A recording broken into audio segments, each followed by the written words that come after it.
Yo, what's going on, y'all? This is Marcus Rosa, a.k.a. Mazuma TV, back at y'all with some more boxing talk, man. I hope everybody's having a blessed, beautiful, positive, productive night. I hope you had a great day overall, man. I'm back at y'all with some more boxing talk. Woo. Sorry about that. We're going to be speaking about Shakur Stevenson targeting Devin Haney at 144-pound catch weight. We're going to be speaking about Muratalla possibly overpricing himself for a Shakur Stevenson fight, and then we're going to get into some open boxing topics. You feel what I'm saying? But before we get into all of that, y'all can please hit the like button on the way in. That'd be very much appreciated, man. This is the home of the real boxing talk. You feel what I'm saying? Shout out to my boy Chris Maldonado in the building. What's going on, brother? What's going on? What's going on? How we feeling? He said, what's good, homie? Hope all is well. Everything is well. Thank God, man. Tired, obviously. You can see it on my face, but we here. You know what I mean? We got to stay consistent. We got to do shit even when we don't want to do it. Yesterday, I didn't go live. I'm going to keep it real. Needed to prioritize some rest. My son wore me the fuck out this weekend, bro. He was being real bad, man. He was being real bad, which is a little bit out of his character because usually he's a good boy. But goddamn, bro, he worked my ass out from Friday to Sunday afternoon. Sheesh. But I needed the rest. You know what I'm saying? I had another long day today. So hopefully, you know, even though I got to get my son tomorrow, I'll have plenty of time to rest in the morning and the early afternoon. So we feeling good. We feeling good, man. Feeling extremely blessed. Marissa, what's going on, Marissa? How we feeling? J Cash, what up? You good, man? Slime El Tortador, what up? What's going on? He said terrible twos, enjoy it, shit go by fast. I definitely am enjoying it, man. I enjoy every moment I have with my son. You know, a lot of people ask me, like, do I miss him when he was younger and stuff like that? One thing I could genuinely say, and I've said this before, one thing I could genuinely say is that I appreciated every moment thus far that I've had with my son, and I never took it for granted because I always had people around me saying that enjoy the moment. You know what I mean? You only gonna have this moment one time. You know what I'm saying? So I've been doing that. I've listened to that advice, and you know, I've loved and appreciated every moment that I've had with my son growing up. But one thing I am going to say is I'm looking forward to the future. You know what I'm saying? That's what I'm big on. You know what I'm saying? I'm enjoying the moment, and I'm looking forward to the future. You know what I mean? So, yeah, that's about it. Marissa says she got a state test tomorrow. Yeah, Marissa, prioritize your rest. You know what I mean? All the hard work is done. It's time for you to show out on them state tests. I'm rooting for you. I hope everything goes well with those tests. And you go ahead and proceed with your following school year. Shout out to Marissa Alvarez, one of the biggest supporters of the channel. I'll be seeing Marissa everywhere, too. A real, genuine boxer fan. You got to love to see that. Slime said, your daughter turning 5 this year on the same date Canelo beat Plant. That's crazy. That's a dope thing to remember and associate your daughter's birthday with, because that was a night where a fighter became undisputed and made history on your daughter's birthday. So, you know, that's a beautiful thing. Jalil Aziz with the $4 super sticker. I appreciate that very much, brother. Salute to you for coming through and showing love. You know what I mean? What's up, man? I really appreciate Jalil for everything he's contributed to the channel thus far. ETC, what up? He said, definitely enjoy it, bro. My son about to turn 11. And I'd be like, damn, where the fuck did the time go? Damn, 11 years old. That's double digits. I can't even imagine that yet, man. Like, when I'm imagining stuff for my son, I'm visualizing like kindergarten, you know what I mean? Him participating in some sort of sport like baseball. You know, I want to put him in swimming. I really want to put him in swimming because he really loves the water. So I'm thinking swimming, baseball, well, T-ball, you know what I mean, since he's a kid. And little stuff like that, you know what I mean? And, of course, boxing, I don't want him to compete, but I do want him to know how to defend himself, you know what I'm saying? So, yeah, I'm looking forward to those little things and just us bonding and communicating and watching him shape into his own personality, you know what I mean? So I'm really looking forward to that. But shout out to the real active fathers out here, man. I've seen a lot of fathers, man. I'm seeing these fathers getting more and more active in this generation, man. I love it. You know what I mean? Whether I'm at doctor's appointments and I see fathers taking their kids to doctor's appointments, I'm driving down the block, I'm seeing the fathers walking their kids to school. You know what I'm saying? I'm seeing, like, at my job, I'm watching fathers walk in with their daughters and their sons, and like it's just a beautiful thing. I'm going into restaurants, I'm seeing just the father and the son eating together. You know what I'm saying? Like, these fathers of this generation are really heavily involved, man. I love to see it. And I hope this continues to be something that goes on for the next generation. Uh, Joseph Santana said, my daughter is going to be 2 in July. My son's going to be 3 in June. Salute, brother. Shout out to the real fathers out here in the building, man. It's a beautiful thing. I could talk about fatherhood all day. Like, I genuinely can. Um, this isn't a solidified, move yet, but I've always thought about having like a little sub channel, like a little, like whenever Mazuma TV feel like going on a side quest or whatever the case is going into fatherhood, man. I feel like there's not enough men speaking about this. You know what I mean? I genuinely feel like there's not a lot of people who are as passionate about fatherhood as me that I know personally. So, not saying that anything wrong with them as fathers, but I feel like a lot of them don't really talk about fatherhood like how I care to talk about it. So that's definitely a dope idea I would like to tap into in the future. You know what I'm saying? But shout out to the boy Agent 86, my boy Justin Jackson in the building. What up? What up? What up? Salute to you and the real fathers. Thank you very much, Joseph. I appreciate that. You know what I'm saying? So let's get into these boxing topics, man. Shout out to everybody that's in the building.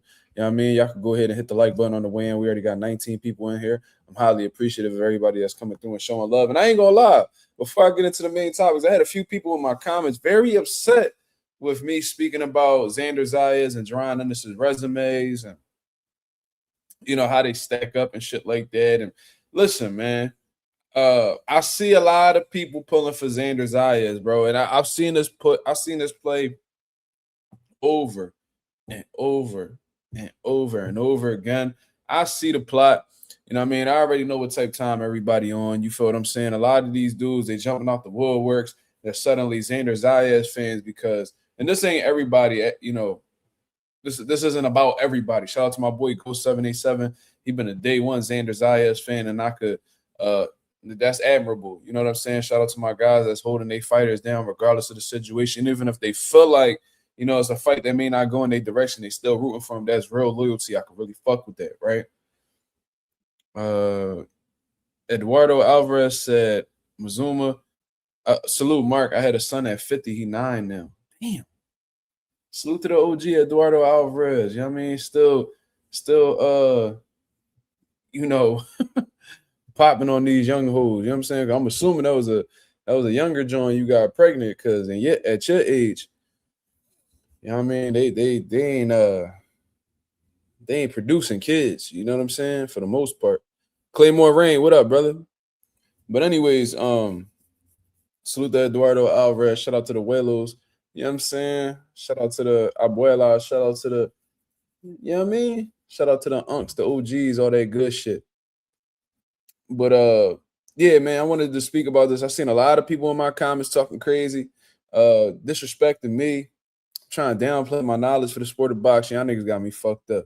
Yeah, I mean, there's one thing I know, like personally, a lot of these niggas in the comments, but they on YouTube channels, these niggas don't know boxing like me. I don't give a fuck who it is. They can't, a lot of these motherfuckers can't break boxing down like me. They can't analyze the sport like I do. They don't have my perspective. They don't have my experience. So a little comment or two definitely ain't gonna ruffle no feathers around here. You know what I'm saying? So I seen some people, you know what I mean? They doing whatever they can to try to downplay Jerron. And this Jerron ain't seen this, Jerron ain't seen that. You know what I'm saying? I've seen people say that Boost fight the same way all the time. It's always the same result. You know what I'm saying? Which y'all low-key giving Jerron Ennis credit by saying that, because if you're saying that all of his fights end the same, and he's somebody that has a notorious high knockout, who's notorious for a high knockout ratio, then that would just mean that you're pretty much saying that he's a great finisher. You're saying that he's somebody who actually is talented enough to beat all of these talented guys that he's faced in the same way. But at the end of the day, man, look, you're going to root for who you're going to root for. I'm just not a big advocate of downplaying somebody to lift somebody up. I think as boxing fans, when we get these types of fights, that we should be bigging up both guys for actually taking the chance, because at the end of the day, we not tolerating no Xander Zayas slander over here, man. We not about to be disrespecting him, calling him out his name, saying this, saying that, because he actually gave us a fight that he had every option to not give us. You know what I'm saying?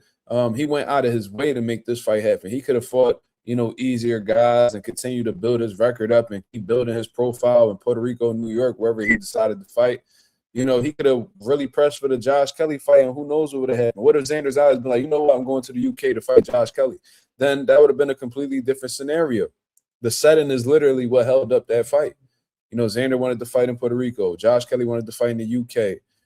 Josh Kelly wasn't willing to move off of that. So what if Xander be like, you know what, I'm going to come over to you? Then we wouldn't even be talking about this Xander Zayas and Jaron Ennis fight. So salute to Xander for that. And shout out to Jaron Ennis for, when everybody was coming at him and saying like, oh, Boost is going to do 2 tune-ups at 154 for the top 10 guy. For the top 10 guy, man.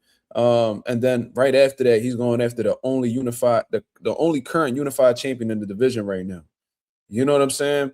So, that's just my opinion on the whole situation. Looking at the fight stylistically, the more I watch it, I am starting to see a lot of flaws in, I see flaws in both guys. And the reality is everybody who fights, every fighter that's ever walked this planet has had flaws. Whether you go to Floyd Mayweather, Sugar Ray Leonard, Sugar Ray Robinson, whoever, my favorite fighters of all time, Lennox Lewis had flaws. Tito Trinidad had flaws. Bernard Hopkins had flaws. James Toney had flaws. You're going to find them everywhere. Why? Because we're human. I'm precisely say, yo, Mazuma, have you seen Boxing Gems breakdown of Xander versus Boots? It's interesting. No, shout out to Boxing Gems. I've seen I'm actually subscribed to him, I believe, but I don't really watch, his own film, because little do y'all know, I'm a boxing coach, and literally a lot of it, and anybody that be around me can vouch for me. We study film at the gym. We study film at the crib, this big-ass TV I got right here. I study film here when I'm laid up in my bed and I can't sleep or whatever. I'm watching film there. I'm watching all different types of fighters from the previous era, from this current era. You know what I'm saying? I even watch a little bit of amateur joints. Then I'm studying film on my fighters, because my boy David Jacobs just got the first-round knockout last Friday out at TKO Cherry Hill. And even though the fight didn't last that long, there was still a lot of flaws that I saw, and then we got to get back into the lab and, fix some things. I thought he lost a little bit of his composure. Thought he was loading up, like he was reaching on some of his jabs to the body and stuff like that. And, I think he just got a little bit too, trigger happy. You know what I'm saying? So we just got to learn on slowing things down, building up on our composure. You know what I'm saying? Stepping into our punches, like little shit like that. You know what I'm saying? So I said all of that to say precisely that I didn't watch his breakdown, but you better believe I've been studying it on my own. And I see some ways that Xander Zayas could be successful against Boots, man, because that type of style that Xander Zayas has is not the most easy style to face. I'll be the first one to tell you that, because the second time that I've let me just say this. There's times where I faced a style similar to that and I got outboxed. I'm talking from personal experience. You know what I mean? It was like this tall, lanky boy from Allentown that I had matched up against. And, he gave me a boxing lesson. And he didn't really do too much. You know what I'm saying? He was giving me the jab, the 1-2s, and nothing was really landing too flush, but he was beating me to the punch. He was stepping around me. You know what I'm saying? Keeping the range. You know what I mean? And he had a significant size advantage over me too. Pause. You know what I'm saying? In terms of height, reach, all of that stuff. And that was something that I never faced at that point in time. So, it was a difficult obstacle for me to get through.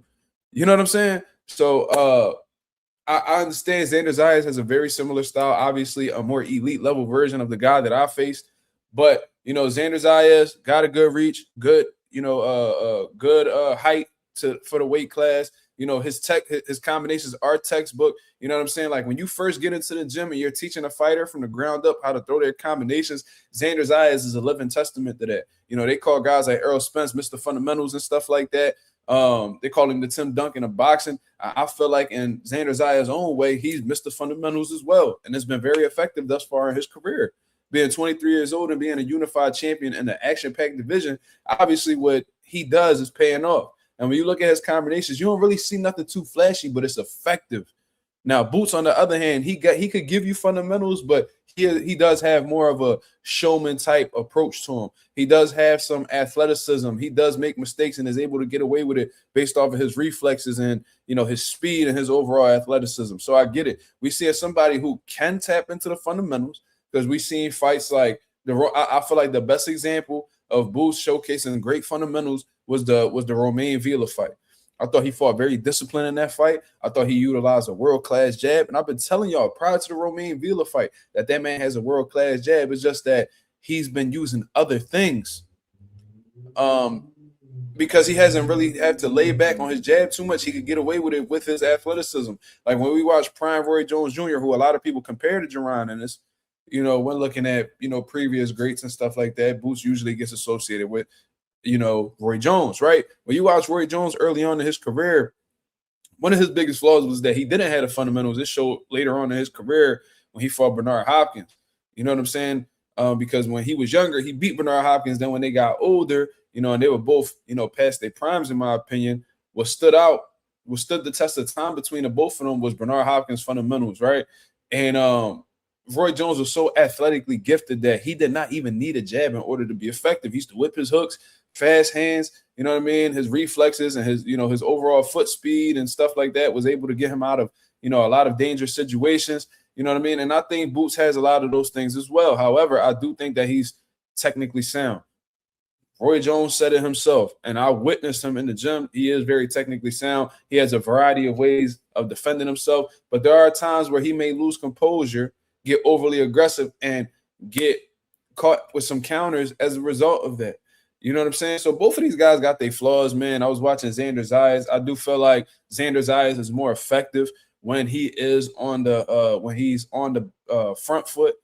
Or no, let me take that back. Let's scratch that. I feel like Xander Zayas is most effective when guys are coming forward, putting the pressure on him. You know what I'm saying? When guys are coming forward like a Bass Brow, Jorge Garcia Perez, in his last two fights, he's had a lot of success because Xander Zayas is really good at getting his combinations off and then stepping around his opponent. I see him utilizing a lot of level changes, a lot of feints. You know what I'm saying? He'll even feint the jab, come back with another jab just to throw off your defensive timing, come off with a textbook combination, step around and keep making you reset, keeping you off balance. You know what I'm saying? That could be a very frustrating style to deal with. So Jaron Ennis going into this fight, he's going to have to maintain a strong level of composure, in my opinion, because that's what Xander Zayas is going to do from the very beginning. He told Jaron Ennis to his face during the press conference that you're going to be chasing shadows. What does that mean? That means you're going to have a tough time keeping up with me in the ring when I'm doing my thing, when I'm coming out with my combinations, where Xander rarely throws one punch. So it's going to be difficult at times to counter Xander Zayas, right? And then he's constantly going to be turning. So he's going to be constantly having you picking your feet up and moving, right? And, I'm sure Xander saw them Karen fights. It was like, oh, Boots, there's a lot of opportunities I could take advantage of with my footwork. Then he watched the other Karen fight and was like, oh, I could even step the Boots and have some success offensively as well. So I could see in Xander Zayas' mind that there's multiple ways that he could approach this. Because he's young, he's undefeated, he's confident, his momentum's at an all-time high. He feels like there's multiple approaches that he could take in order to defeat Jaron Ennis, right? Now, we may see it a totally different way. I know I do. I think it's a lot more difficult than that, but I'm telling you exactly what Xander sees as a young, confident, hungry champion.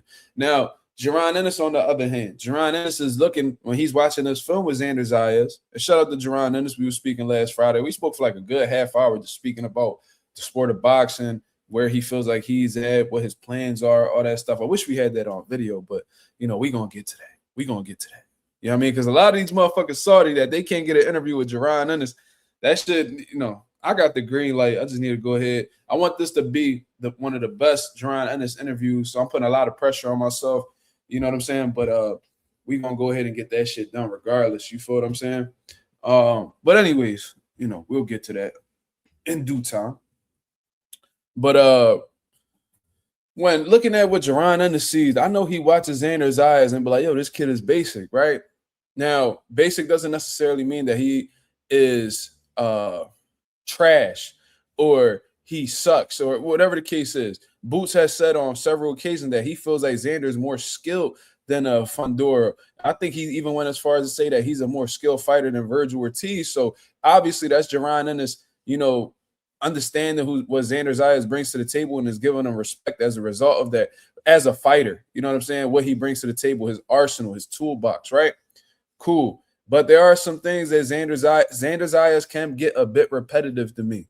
You know, he seems like he does the same combinations over and over again. And like Bella Faith said in the comments, you know, he can be easy to predict in spots, because there were times where I'm watching film on Xander Zayas and I'm like, you know, he keep throwing this 2-3-2 over and over again, or jab, jab, right hand all over again. You know, then, you know, he has this tendency of trying to finish every combination with the left hook to the body.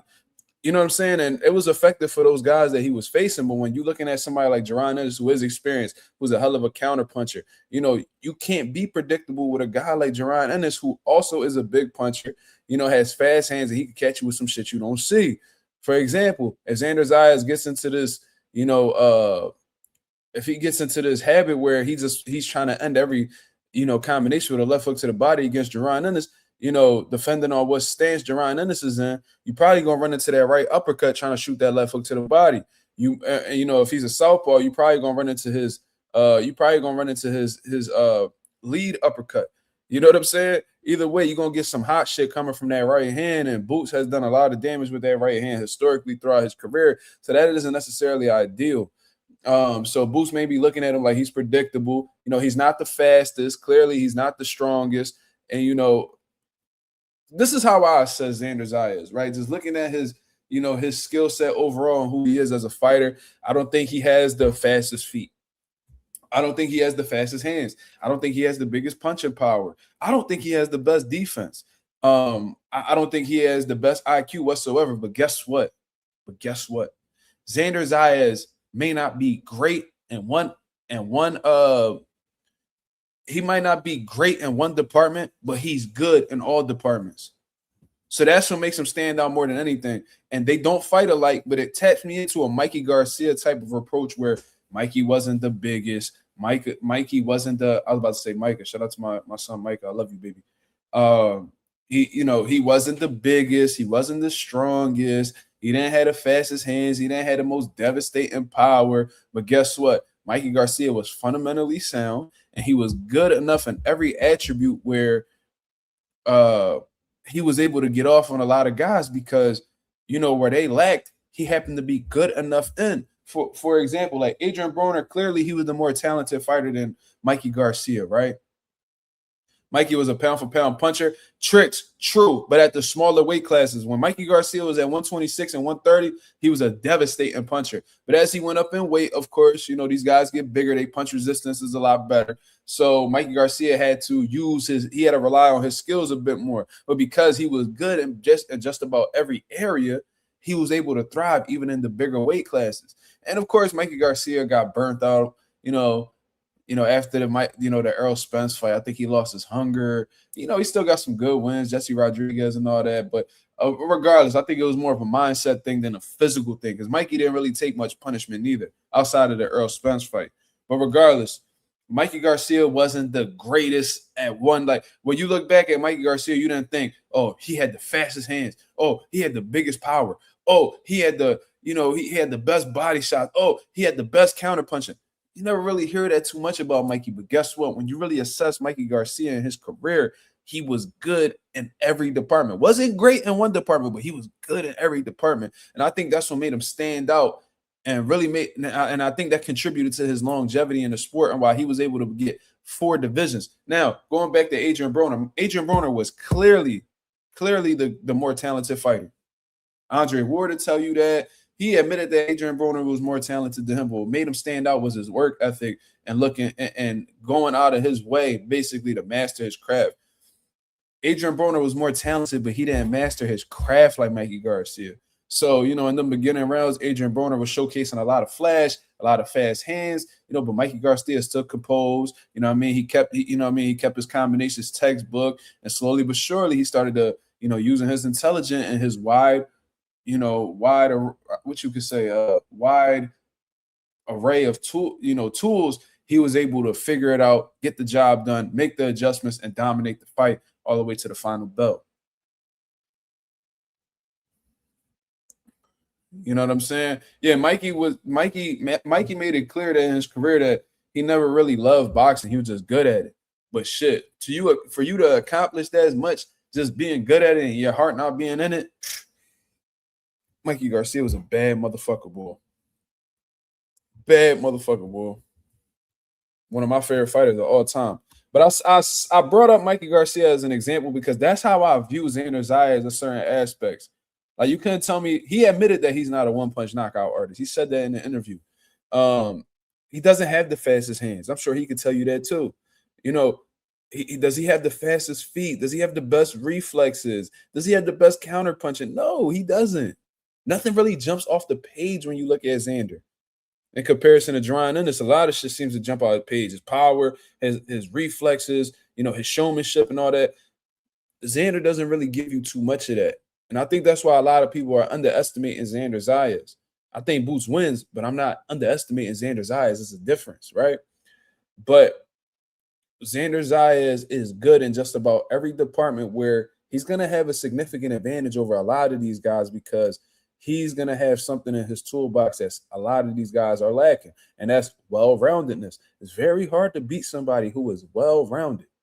In MMA, boxing, well-rounded guys always seem to come out on top. When you're looking at guys like Terrence Crawford, well-rounded fighter, could do just about everything, retired undefeated. Andre Ward, well-rounded fighter, was at the top of both weight classes, unified in both divisions that he competed in, retired undefeated. You know what I'm saying? You're looking at guys like who else was a well-rounded fighter? Sugar Ray Leonard was one of the greatest of his generation, well-rounded fighter.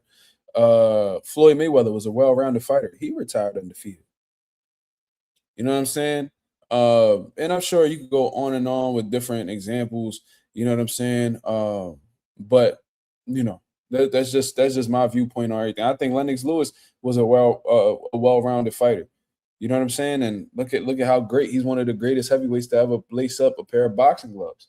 You know what I'm saying? So a well-rounded fighter, regardless of what style is in front of him, he's gonna give that person fits. And I can see Xander Zayas having some success initially. You know what I'm saying? But there was one thing that I noticed with Xander Zayas, and it's that when he's on the front foot, he's a lot easier to hit in comparison to when he's in front of a pressure fighter. So when somebody is on the back foot against Xander, he's more susceptible to being hit in comparison to when a fighter's pressuring him, attempting to pressure him and is right in front of him. It seems like Xander Zayas thrives with that type of style in front of him, right?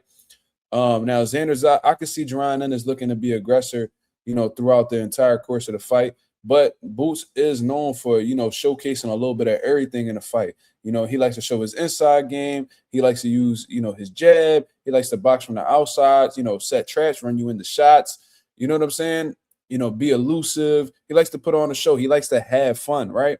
So I don't think it's going to be like that throughout the entire course of the fight. But if I'm Jerron Ennis or I'm in somebody Jerron Ennis's team, my main objective would be to fight a disciplined fight, just like you did with Romain Villa. Use a good jab and let him come to you. Because when Xander Zayas comes to you, he's more susceptible for those counters. He's less effective on the front foot than when he's on the back foot against pressure fighters and turning them and all of that good stuff, man. That's just my opinion.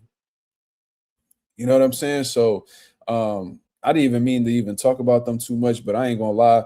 I've been hella excited for Jerron Ennis and Xander Zayas, man. This fight right here, like I really cannot wait. I'm not gonna lie. Like I don't ever want to rush the days and stuff like that, but I cannot wait until June 27th. Bethaniel says Xander is a jack of all trades, a master of none. Yeah, I think that's a great way to put it.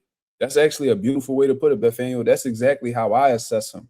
You know what I mean? He gives me similar to what they was calling Errol Spence, the Tim Duncan of boxing. I think Xander Zayas can make a case for that too. He doesn't do anything special. He doesn't do anything where people will look at him and be like, oh my God, this guy's the next so-and-so, or this guy's a generational talent. But guess what? His hard work, his great coaching, his experience overall has made him the well-rounded fighter that he is today. And he will always give anybody issues just based off of that. You know what I'm saying?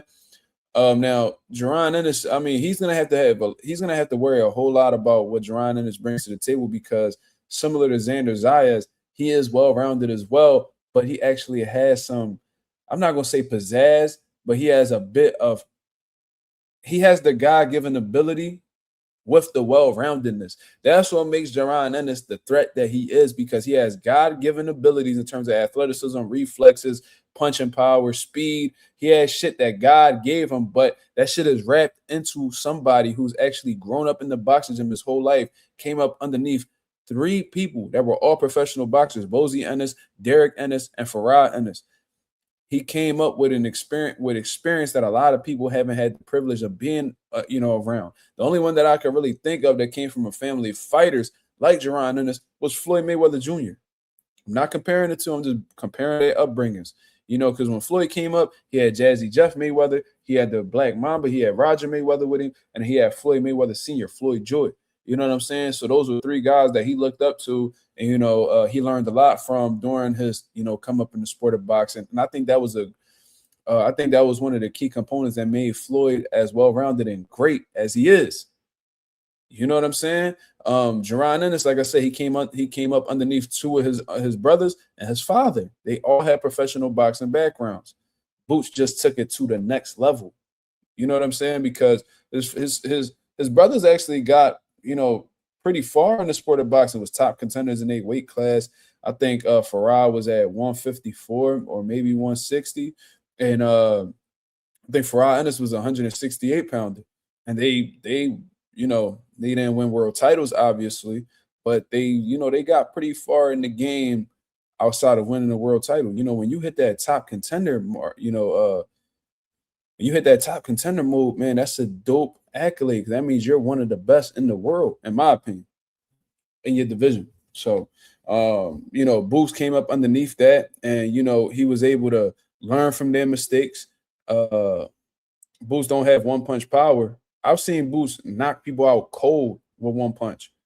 Now, granted, it wasn't. I seen him knock Castillo Clayton out with one punch. I seen him knock out Raymond Serrano with one punch. I've seen him. There was other times where accumulation got the job done. I think with Amonte Stanionis, it was accumulation, which makes the corner want to stop the fight. I've seen him drop dudes, put guys down with one shot and shit like that. I think it's just dependent upon the situation. You know what I mean? Wonder what made them stop fighting. From what Bozy said this publicly, he just said that, like, they got caught up in the streets and shit like that.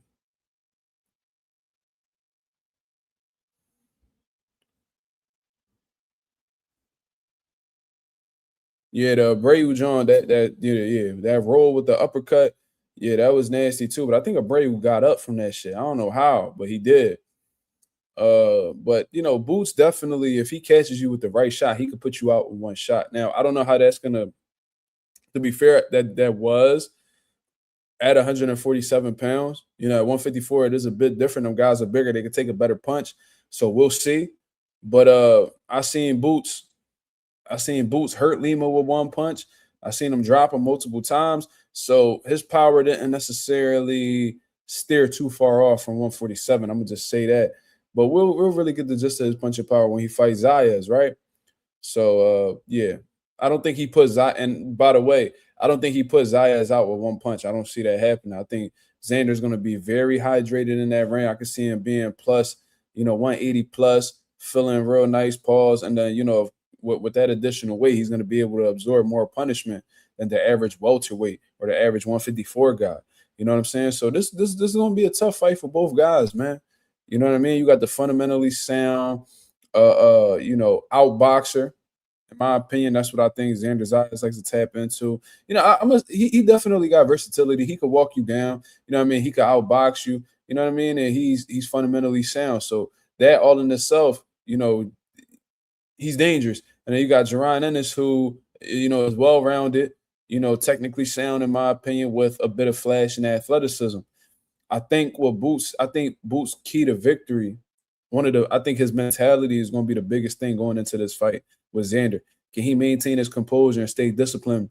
Can he, not steer off too far from the game plan, and stuff like that? Because I keep hearing Boots say, I'm gonna do whatever I want to do in there. And it's like I understand what you mean, Boost, but at the same time, uh, you should be listening to your corner and what they want you to do. You know what I mean? Don't say like I could do whatever I want in this fight. You should do whatever your corner wants you to do, whatever Bozy Ennis wants you to do. That's the approach that you should take because you are paying that man. You are paying your father, you know what I mean, for corner instructions and advice to keep you on point, to keep you sharp. So I'm assuming that, you know, Bozy is gonna want to approach this fight where you take the least amount of damage possible and you win in the easiest way possible. So yeah, that's just my opinion on the whole situation. You know what I'm saying? Great fight. Great fight. Do I think Shakur fighting Devin? I don't think so. So let's actually transition to this next topic. You know what I mean? If y'all want to throw, you know, Boots and Xander questions in the mix, you know, feel free to do so. But I'm going to share the screen for the people to see. I'm going to share the screen for the people to see. And this is Shakur Stevenson on Ariel Hawani's show. And this clip is only about like 50 seconds. So I want you guys to hear what was said. Can we get Haney versus Shakur? Is that the one? Yeah, you know what's crazy though? That I would love about that fight. I think that Haney fought at a catchweight against Jose Ramirez 2 fights ago, if I recall, and it was 144 pounds. So, I would love to do it at 144 pounds. We could meet him in the middle. I don't think that the belt has to be on the line. I think that the fight is big enough for both of us to be fighting at a catchweight, and I don't think the belt really matter in that instance. I think we can both sell out a big arena, and it'll be a tremendous fight. Couldn't agree more. You're two of the biggest names in American boxing and boxing period. Have there been any talks about making this fight happen? Nah, I haven't heard nothing about making that fight happen. I haven't heard anything about it, so no. So that's Shakur Stevenson's response on Ariel Hawani's show. And I'm going to just keep it real. I'm going to just give you guys my opinion and we're going to move on from the situation, man. What Shakur is not taking into consideration is Devin Haney was transitioning into the welterweight division when he fought Jose Ramirez. That was his intentions the whole time.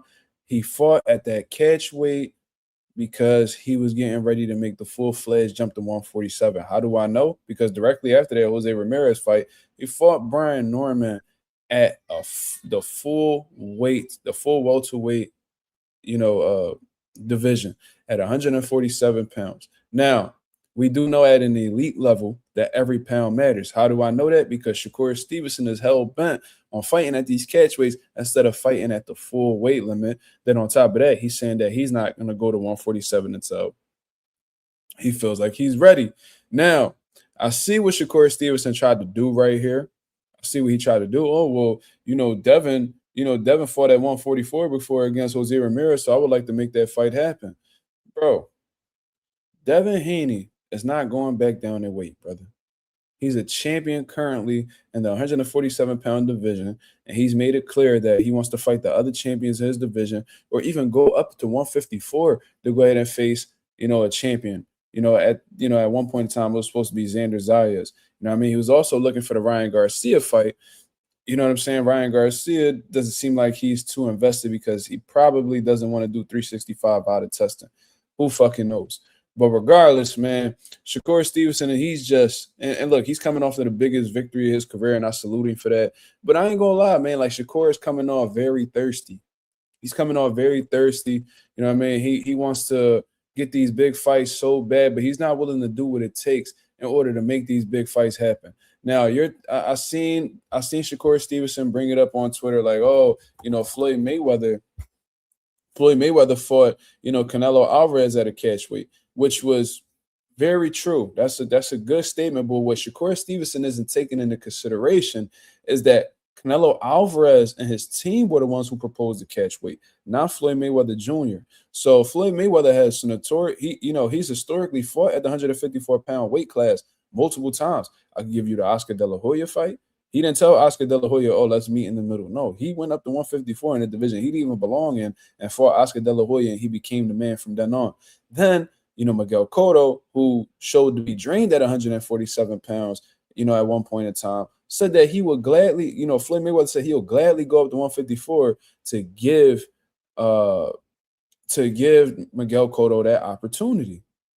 You know what I'm saying? So then, you know what I'm saying? And then with Canelo Alvarez, you could literally pull up articles from way back then where Canelo and them was, adamant about fighting Floyd Mayweather. That was an opportunity that they wanted. They were young. They felt like they had what it took in order to beat him. They was confident, undefeated. Cool.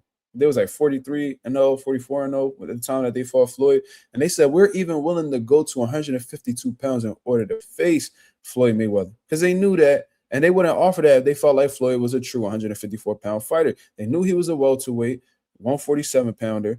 They offered that, and Floyd gladly obliged them. And guess what? Canelo Alvarez can't be upset about that because he's the one that offered it. And if it wasn't him specifically, it was his team. And his team represents him, so it all falls on him at the end of the day, right? So huge difference between the two. I didn't hear Devin Haney saying in an article, I'll go down to 144 to fight Shakur. Absolutely not. You know what I mean? Devin Haney has made it clear that he's campaigning at 147. Shakur, if you want these opportunities, you have to do what it takes in order to, get those opportunities. Not everybody just going to bend at your will because you feel like you're some sort of superstar. These guys are stars in their own rights. They're not going to budge because you want them to budge. It's just not how this shit works, man. There are going to be some things you're going to have to sacrifice. You know what I'm saying? And one of them might be weight if you want to get these big fights. If not, go to 135 and fight Raymond Muratalla, or at least try to, because I'm hearing Muratalla price himself out, according to Eddie Hearn. If you get a unification fight at 140 pounds. You know what I mean? Like, do something, man. Like, I understand you want to fight these big names and get that recognition and make that money. All these fighters want to do that. I understand it, straight up and down. I get it 1,000%, but you have to make some sacrifices as well. Floyd, you brought up Floyd as a core example as the people who have historically fought at catch weights.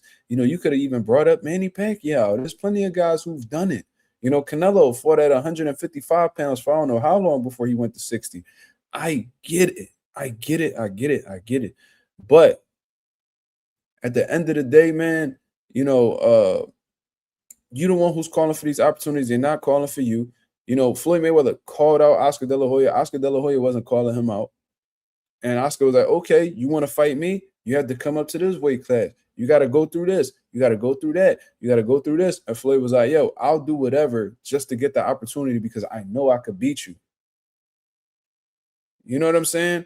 Every time Shakur Stevenson is attempting to get these fights, it seems like he wants shit his way. I remember when Devin Haney, at that one point in time was offering that 25%, on Twitter. And, Shakur wasn't with the shits. But you was making it seem like you was all in it for the legacy, that you just want to make the big fights happen. Okay. Devin Haney was the undisputed champion. You know what I'm saying? He had all the cards in his favor. You wasn't offering shit at the time.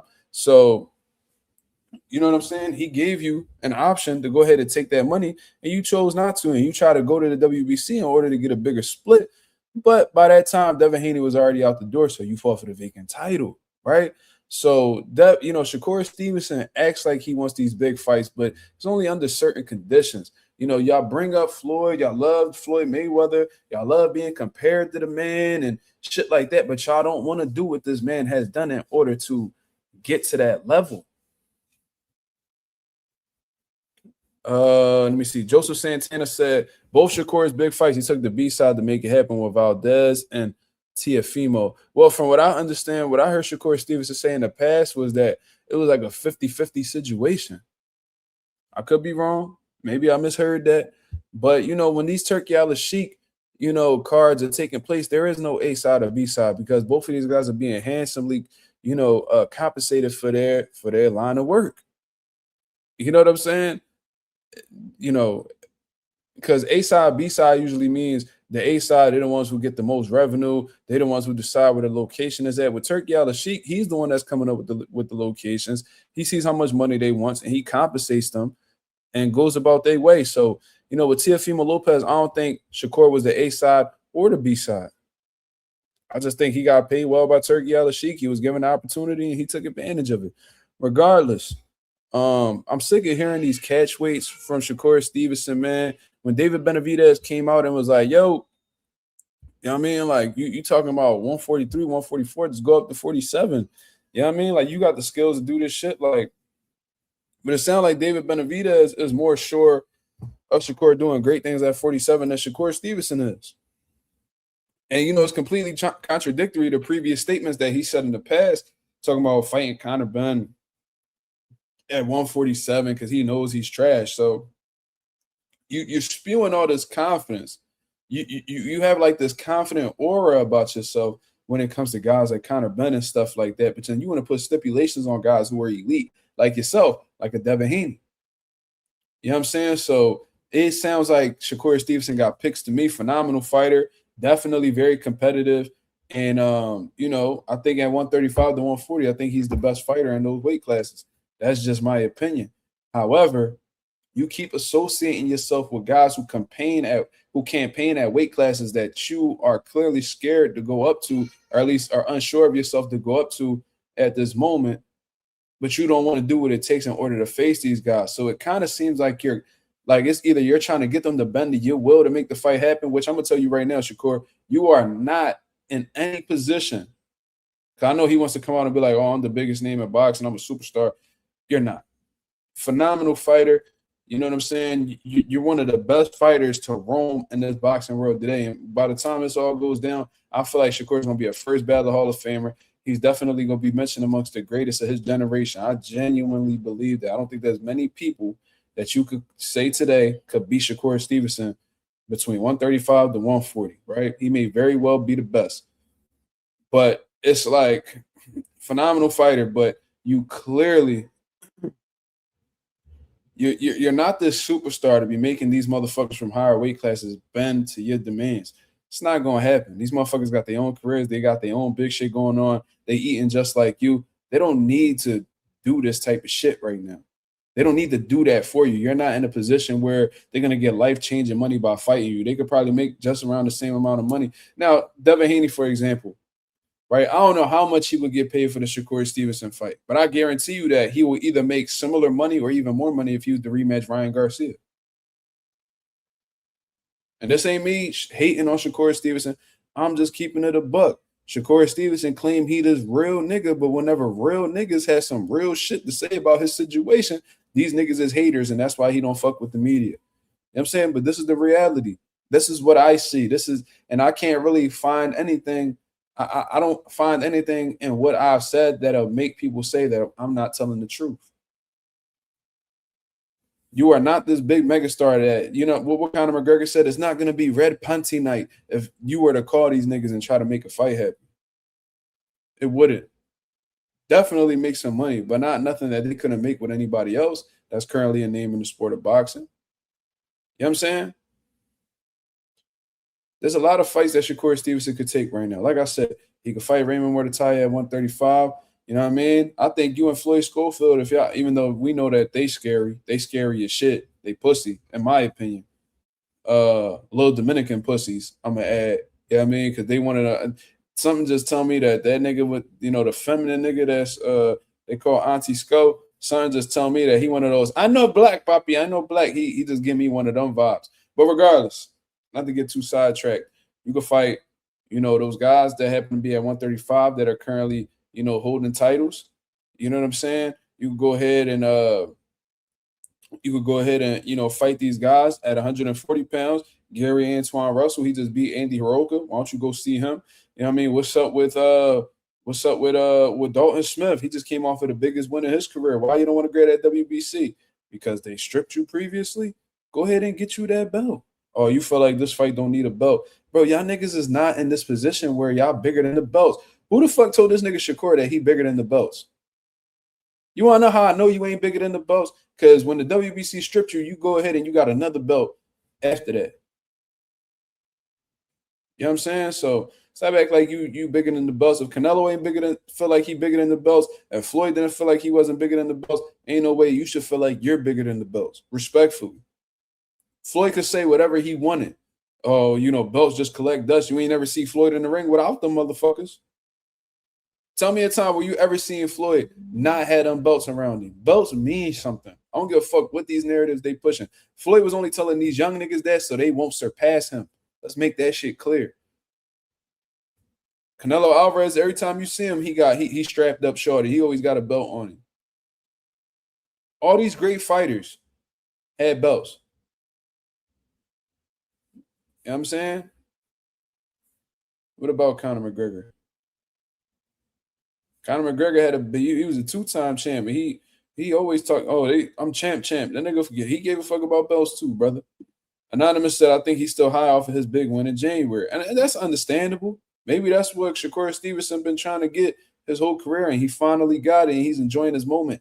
I get it. But just because you beat Teofimo Lopez doesn't mean that everybody got to come down to a wait to see you, and you can make all these crazy demands that niggas ain't comfortable with.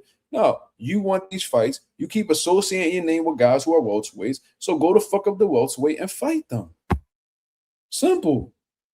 Terrence Crawford, see, and there's niggas around him who, made the moves. So he loved having brothers. He loved having Terrence Crawford being his big brother and all that shit. But guess what? When Terrence Crawford associated his name with Canelo Alvarez and was attaching his name to Canelo Alvarez, he didn't tell Canelo to come see him at 155 or 160. He went up to 168 and he saw that nigga and gave him a fade and beat his ass on top of that. You know what I'm saying? ETC said nigga be hanging around Bud, so he think he can use the same ideology. Thing is, Bud was on the way out. Corey not peeping the difference. Yeah, Bud was already ready to go because Bud admitted in an interview, bro, I was gonna retire after the Errol Spence fight. But he was like, you know what? Let me see if I can get that Canelo Alvarez fight. In the meantime, he fought Mazuma, got the Canelo fight. Then he retired. He was already on the way out. Floyd relinquished when he was retired. He said, fuck the belts too, and he relinquished all them Jones. So, that's what he did. You feel what I'm saying? And then Keith Thurman and all them other niggas was collecting belts. Now we had the new era at welterweight, right? So Shakur is in the middle of his career. He's at the prime of his career. And you over here trying to carry it like these belts don't matter? Nah, bro. They matter, cuz. Especially right now. You need them motherfuckers, bro. Trust me. You know what I'm saying? So, you want to fight these niggas, go see them niggas, man. Go listen to your big brother Bud. Go listen to Andre Ward. Because when Andre Ward name was being associated with Sergey Kovalev, guess what? He went up there and he caught that motherfucking smoke with him. That used to be your manager, right? Go ask Andre Ward about that. He tell you about that. You know what I mean? You look up to Floyd. Whenever Floyd went up into a division, he took out the biggest name. Whenever he 130, 135, 140, 147, 154. He ain't call niggas out and ain't see them niggas where they was at. Simple and plain. So, that's just my whole thing. Like you love these, you love having these big brothers, but you ain't learning from them. You just want to keep them around so they could big you up and give you some gems so you can continue sharpening up. Shakur is an opportunist. He likes to use motherfuckers for what they bring to the table. You know what I mean? He played like, oh, that's my big brother. That's my big brother. He did this for me. He did that for me. Keyshawn, my little brother, because, I keep him close because he going to keep me sharp. And, you know what I mean? We got so many rounds that I don't want to fight him because he probably the only one that really knows my style and could possibly beat me. That Shakur is one of those type motherfuckers, bro. He'll keep a motherfucker close if he perceives them as a threat, just so he won't have to deal with them later down the line. But that's just how I see the shit. Trick said Kambosos is the real top dog. Beat T.O. first. That nigga took T.O. That's for sure. But yeah, Kambosos, he definitely a top dog when it comes to getting that motherfucking guacamole, getting that motherfucking money. But he well past it, man. Kambosos, if he was to retire today, I salute him for what he did. I mean, he got a shit ton of money, got a big win on his career. He able to ride off into the sunset. You know what I mean? But most likely he gonna keep fighting. You know what I mean? He probably trying to get a couple more bags. Well, Sway said if Core wins another big fight right away, he has to go to 147. Haney or Ryan ain't accepting that 144 bullshit. Yeah, and I seen that Ryan Garcia lied and was like, oh, I'll fight. Man, I'm gonna go to 140 and fight you. Nigga, Ryan literally is a compulsive liar. I don't know why Shakur believed him whatsoever. Ryan lies to his own wife. So you think he won't lie to you? This nigga lied to his fans. You think he won't lie to you? If you thought he was going down to 140 to see you, you're a goddamn fool. A goddamn fool. So, my boy Forever Runway Fashion Line 448 with the $5 super chat. He said if Spence was complaining for years to make 147. Why he fight Terrence at that weight when he knows he wasn't gonna feel 100%? I mean, listen, maybe he felt like he had enough to beat Terrence Crawford, and plus it was an extremely meaningful fight for one, and then it was for all of the belts. You know what I'm saying? And that was something that Errol Spence said that he was looking to he wanted to rule the division with an iron fist. That's his quote, right? So part of doing that is asserting your dominance in the division. And how are you going to do that? By collecting all of the belts. Spence knew that he was struggling to make the weight, but the reality is, Errol Spence wasn't the most disciplined either. We done heard a lot of stories about him, partying and drinking and associating himself with the wrong people. He admitted it himself, not me. So, I think those things caught up to him. And plus, I don't think that he really put the respect on Terrence Crawford's name that he should have. Saying that he was going to roll him over and that he light in the ass and all that. You could tell there was certain instances where Spence didn't think too much of Bud. Like, he knew that Bud could fight. He knew he was skilled, but he thought so much more of himself that, in a way, he underestimated Bud in certain aspects, in my opinion. You know what I'm saying? But yeah, Spence was complaining. He said he was jogging in sauna suits and all that. He would have fat camps and that's why he was performing the way he was performing. But I think he was committed to that long-term goal he had, and he came up short as a result of Bud being the better fighter for one, and him, not properly preparing for the opportunity. You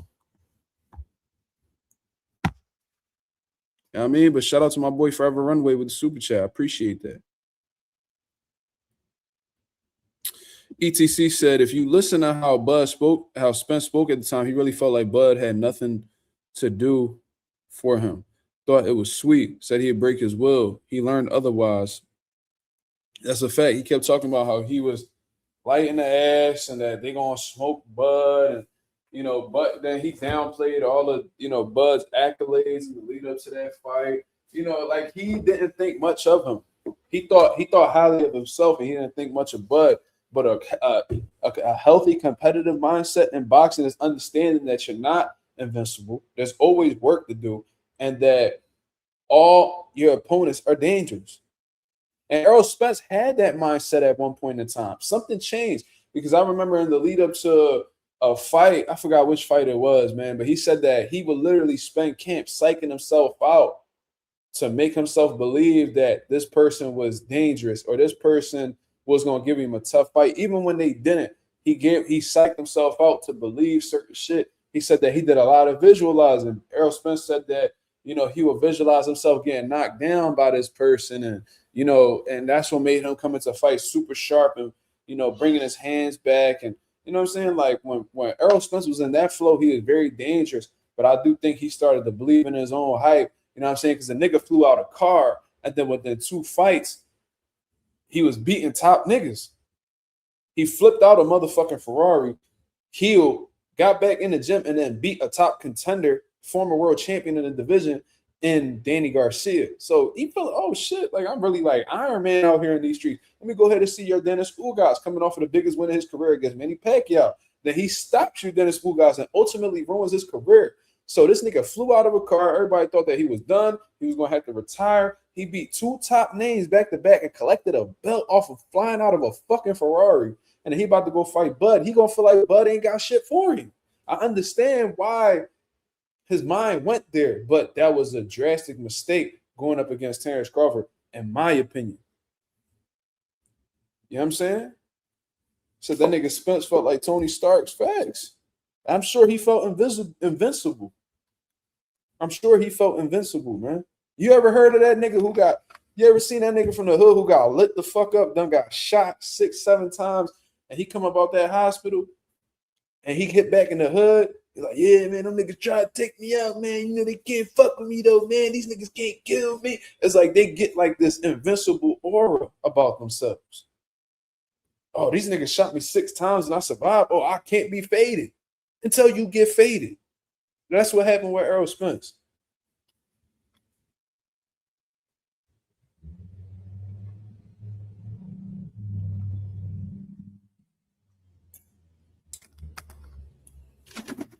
I'm telling you. I know a nigga that got shot 4 times right outside my mom's crib. Boom, boom, boom, boom, boom. Lit this nigga up. He walked into the ambulance by himself. When he came back out, this nigga was on straight static. And them bitch ass niggas, tell them niggas aim higher next time, blah, blah, blah. I remember that shit like it was yesterday. Man. Now they ended up catching up to that nigga. Mark said, "Fuck slime today, no link." No, I'm gonna send you that, brother. I'm sorry, I got caught up in my monologue. That's all.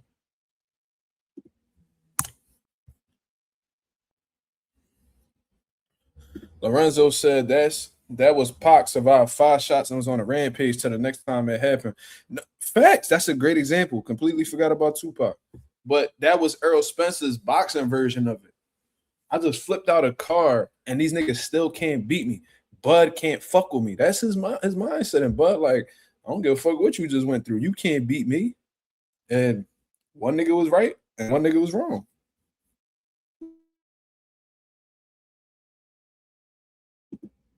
Oh shit. I think I muted myself. You hear me, y'all? Yeah, I can hear you. All right, bet. No, I muted myself by accident. You good? Yeah, I'm straight. I'm chilling. Bro, Shakur got me fucked up. You said a lot of the points. You said a lot. Yo, hold up. I'm gonna let you carry it, brother. I'm gonna take myself out. You go ahead and you have your piece. I bet. Yo, Shakur, you got me fucked up. Reason why you got me fucked up. You're at 140, freshly brand new, like a newborn baby at 140. You talking about fighting Devin Haney at a catch weight. The belts don't matter, this and that. Nigga, why don't you just fight the niggas in your division?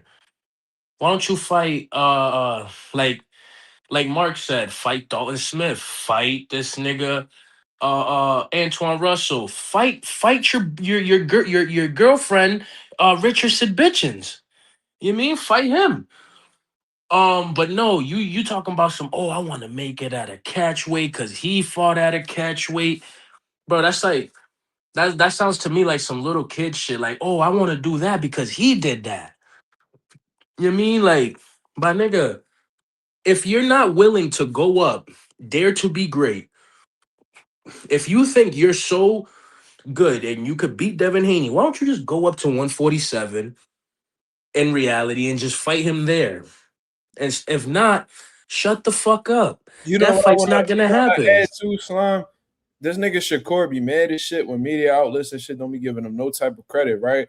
So you know that fucking, let's say he fought Devin at 44 and then he beat Dev. He gonna be upset because niggas ain't gonna give him credit for that win.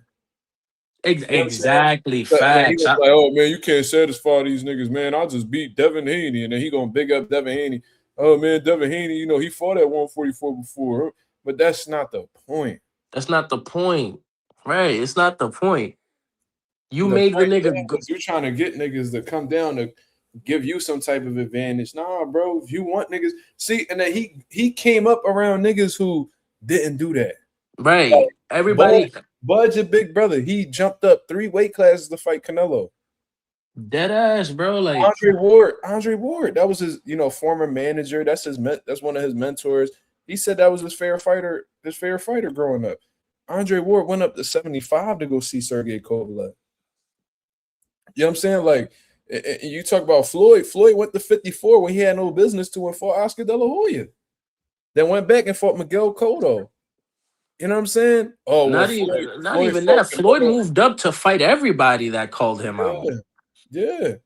Floyd was at 130 calling out niggas who was lightweights and junior welterweights and all that shit, man. I remember he was calling out Shane Mosley.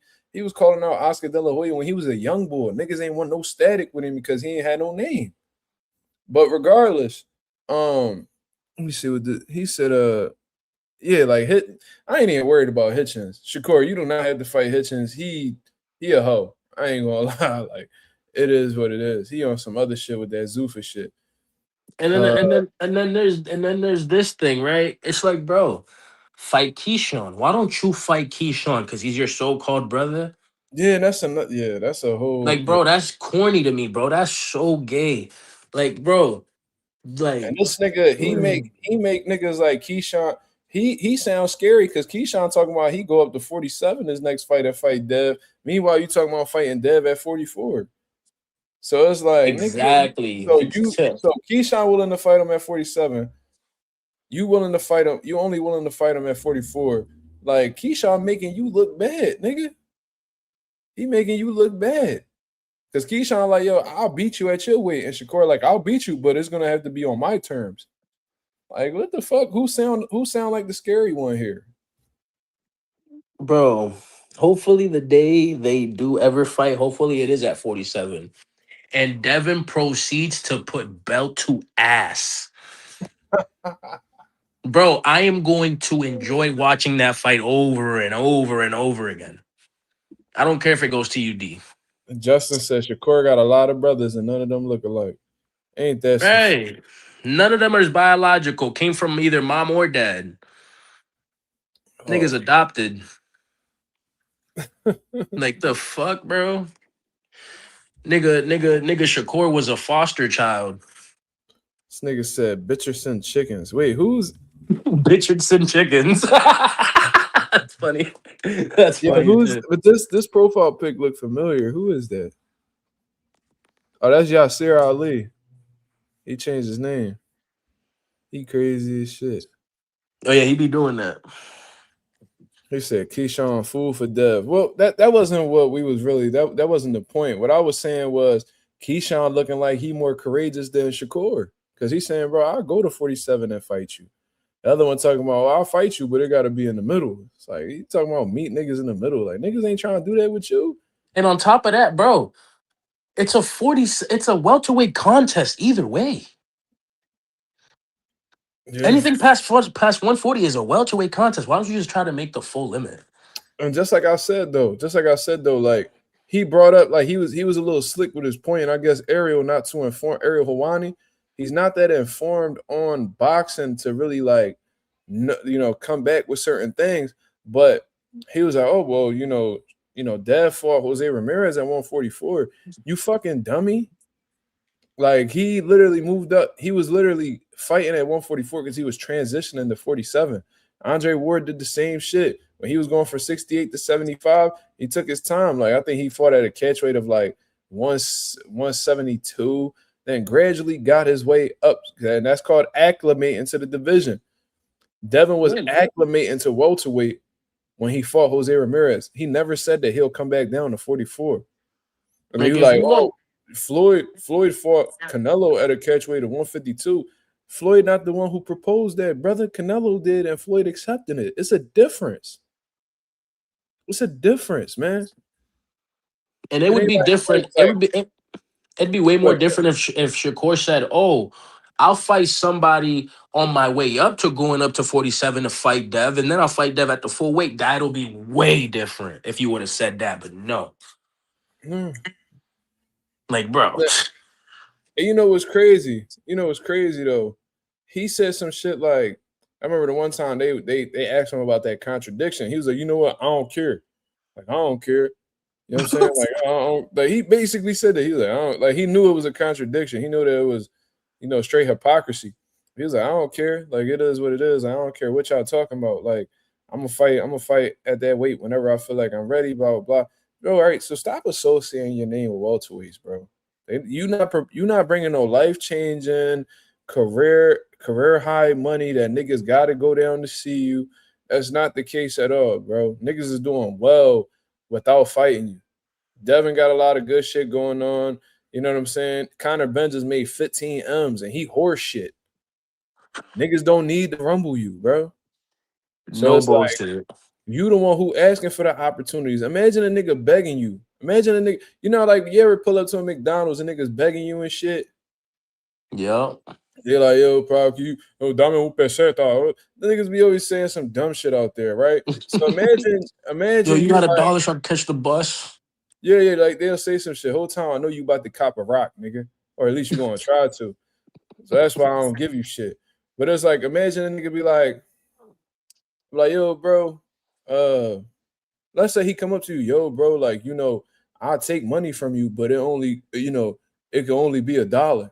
Nigga, I wasn't worried about giving you no money anyway. Nigga, you over here trying to call me out, then tell me what you want me to do in order to fight you. Nigga, it's like inviting yourself to somebody else's party. And niggas be like, and then declining. Can you imagine that, bro? Can you imagine, yo, Slime, you throwing a house party, right? And then I text you and I'm like, yo, bro, I was gonna go to your party, but I don't feel like it. Like, I'm gonna look at his phone, like, nigga, I ain't invite you for you to decline anyway. What the fuck are you talking about? You trying to get niggas to rumble Yo. you, then you got stipulations in order to fight you. Like, shit don't even make sense. You sound dumb. Yo, I want to fight you, but you got to do this for me. No, fuck you mean, Yeah. bro? Like, nigga, I'm an active champ at a higher weight class than you. I Fuck you. invited myself to your party, but I'm not coming. That's some shit like women say. Yeah, like, what the fuck, nigga? You sound dumb as shit. Yo. Yo, this nigga Yasir wilding. He said Shakur thinks the world revolves around him. Narcissistic bastard. God damn. Yo, he gets that from his fucking mother, nigga, on dogs. God damn. Yo, Anonymous bro. said Shakur better stop BSing and get busy before that TL fight, his only fight this year. Facts. These niggas about to get booked up with fights, bro. Shit about to start getting real busy. Devin Haney about to announce some shit. You know what I'm saying? Hitchens about to announce some shit with Zuffa. Them opportunities closing in. Yo, could you imagine, right? All right, Yo, Ryan probably gonna fight Conor Ben later this year. Like, he gonna be assed out, bro. let's go, Ryan. Sad to say. But anyway, right? imagine this nigga. Let's say hypothetically, this nigga not Devin, this nigga Shakur makes a fight at 144 with Rolly, right? Somehow, some way, Who? with Rolly. Rolly just pack him. Rolly Peck who? Shakur with like a crazy bro. That shit, Shakur would look crazy. Shakur would look so dumb. I remember he used to talk shit about Rolly too. He was like, nigga, you trash. You trash. I want to see Shakur just get dropped at least once. I don't care if he don't lose. I just want to see him get dropped, get humbled once, bro. Just chill out. He said, Bella said Shakur was relieved when Key was calling out Dev. He was like, thank God that nigga Key took his medicine and called out somebody else. Took his medicine. Yo, he definitely does look like a nigga who take anger management pills. Yeah, that nigga he definitely take like what's that shit them niggas be taking, them crazy niggas? They taking that motherfucker. It's not Adderall. Nah. I forgot what that shit called, but it was what them crazy niggas used to take in my old school. I forgot what it's called. But yeah, he like, yo, thank God Ritalin. Sean ain't have a What's that? What? Ritalin. It's that sounds familiar, so it's probably I that. used to take Ritalin when I was in school. And that shit slow you down, right? Huh? Yeah, because I'm hyper. I'm mad hyper. Yeah. He's like, man, thank God that nigga Keyshawn took that Ritalin. No bullshit. Yo. Man, that nigga have an episode, he gonna call me out. And I don't want nobody to have us beefing with each other because we brothers. We brothers, man. Yo, they like them niggas they be rehearsing that shit. I remember Keyshawn was doing an interview. It was on one of Shakur Steve. Remember Shakur Stevenson was dropping like little episodes in the lead up to the Teofimo fight on YouTube. Yeah, and like Keyshawn, they had asked Keyshawn a question. He was like, "Yeah, man, like Shakur, he's a phenomenal fighter, man, and he gonna fuck T.O. up. Like, T.O. ducked me, but it's cool, and I just think Shakur got too much for him, man. I'll never fight Shakur." And I'm like, nigga, ain't nobody asked you that. Nobody asked you that. Ain't nobody asked you that, nigga. I'll never fight Shakur because that's my brother. Nigga, nobody asked you that, bro. Like, that shit really that shit got your mind so fucked up that you like, that's all you be thinking about type shit. Yo, I hope one day they really like have a crazy ass back and forth pause and they I just hope, I fucking hope, hate I each hope, other. I hope either one of them fuck somebody that they was involved with or something. I I hope hope a bitch Keyshawn get fucks involved. Shakur baby We, mom. oh shit, God damn. For this, I hope that look, happened. I Let's get hope, I hope a bitch the reason why they have a falling out. We need to find a pretty bitch that could get both of these niggas beefing with each other. How can we do that? How can we get somebody? Let me know if there is a girl that could, fuck with both. We need a good looking thought. We need a good looking thought that could infiltrate the Shakur Stevenson and Keyshawn Davis camp. Had them both talking shit about each other behind the scenes, and then her bring it out to the light.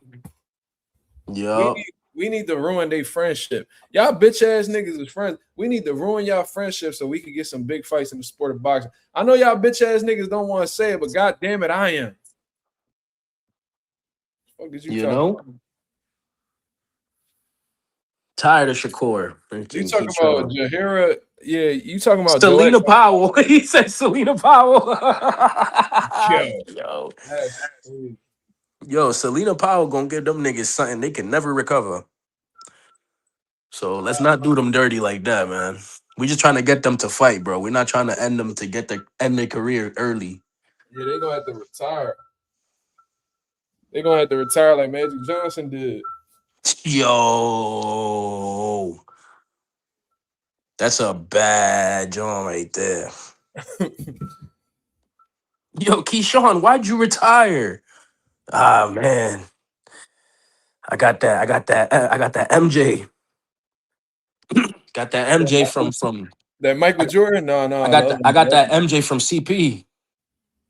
Damn, CP3? No, no, no. You talking about that Michael Jordan? No, no, no. Nah, nah, The nah. other one. The other one. The other MJ, the Nah, that's dirty not. MJ. I wouldn't put that on my worst enemy though. Real shit. Me neither. That's crazy. Never. But nah, that's all jokes, obviously. But goddamn, that subject is crazy. But Shakur Stevenson, bro, stop calling niggas out if you're not willing to do what it take to fight these niggas, man. You try and drain these niggas so you can have some type of advantage. The history books ain't gonna recall that. You think you're gonna get all the credit? No. Yo, Tom Justin out for like 10 seconds, bro. He's wilding. Yo, what? Good nigga need help. He called it the monster. Yo, this nigga's fried.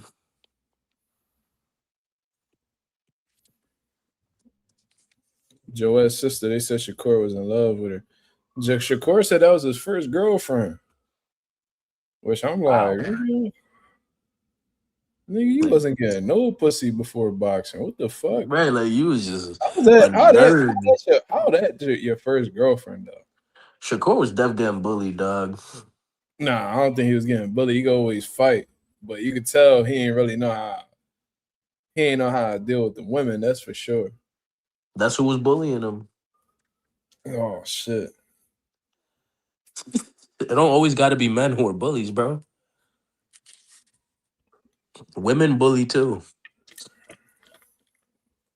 Yeah. There is an age where like the girls, you know how like girls hit puberty faster than guys do, right? Yep. So there's a time frame where they taller than us, bigger than us, stronger than us and shit. Yeah, that shit used to be the word. I think what was it like second, third grade? I used to hate that shit, bro. I had cousins that used to be fucking me up. Then once I hit like fifth, sixth grade, it was over. Nigga, Mark started RKOing him. What? I started beating the shit out of my female cousins, bro.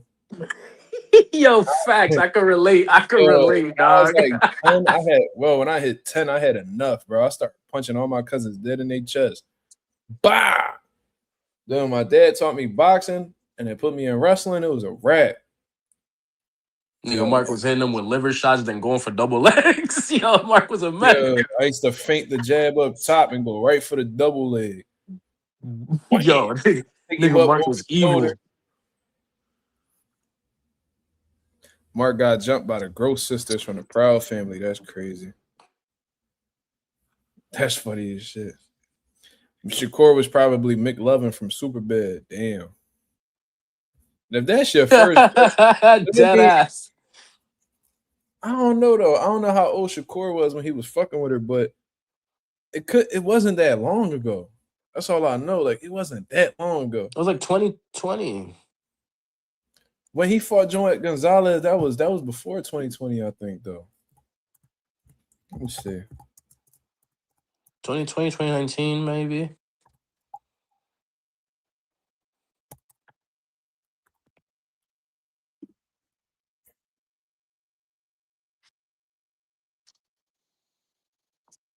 And you know her family cut her off about that shit.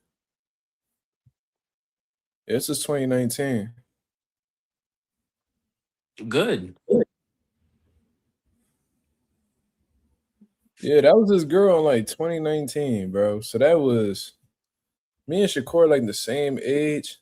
So this was like 7 years ago. He was like 21. I don't know, man. How that's your first girlfriend? That's sad, Shakur. Do better. Yo, that's funny. Yo, what's crazy? You know what's crazy? What's up? They be acting Shakur and Keyshawn be acting like they in a relationship almost. They just trying brother is code name for something else, bro. Oh my god. Shakur, my brother, man. I'll never fight him. I fight him every night. He's like, Yeah. I just hope Lyric Michelle don't find out, man. Lyric Michelle, who that? Isn't that his Shakur BM? I don't know. Lyric Michelle, yeah, Lyric Michelle is BM. Okay. Yo, am I wrong, y'all? Let me know if I'm wrong, y'all. Jay I could be said wrong. brother equals lover. That's crazy. Yo, them niggas is gonna get the same matching tattoos talking about brother's keeper, and I think they both got Olympian tattoos. oh man. Oh, he said that's his wife. Oh, so they married. Oh. I didn't know that. Oh. That's a sticky situation right there. I ain't speaking on that shit. Niggas die, falling stars through the night. And y'all know why I'm singing YB right now, but we ain't gonna talk about that. Darn. Right, Shakur? Right. Lorenzo said they be having each other in figure four leg locks under the sheets. That's crazy. Yo, what the fuck? Yo, Shakur be putting himself in a Boston Crab. Yo. Shakur called her his future wife on the Ariel podcast. Oh, okay, that's what's up. Yeah, I ain't gonna speak on his woman. I'm gonna talk about him though. That's for sure. Yeah. He almost knocked you out. That was funny. I would have been tight as shit. I would have been like, yo, you're grounded. Yo, did y'all see Tyson Fury's 6-year-old son cursing him out? Yep. Bro, that was the most wild shit ever, bro. I couldn't I would've believe young boy was talking to him like that. He was dead serious too. So fuck off. He said, "Are you an idiot or are you a dafty?" Tyson was like, "I'm a dafty." He was like, right, so fuck off. Oh my god, the way I would have put that young boy through the fucking window, bro.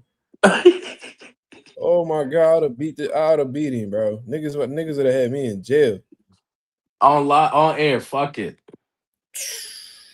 Bro, I'd have put that young boy right. I feel like they probably did that for the show though.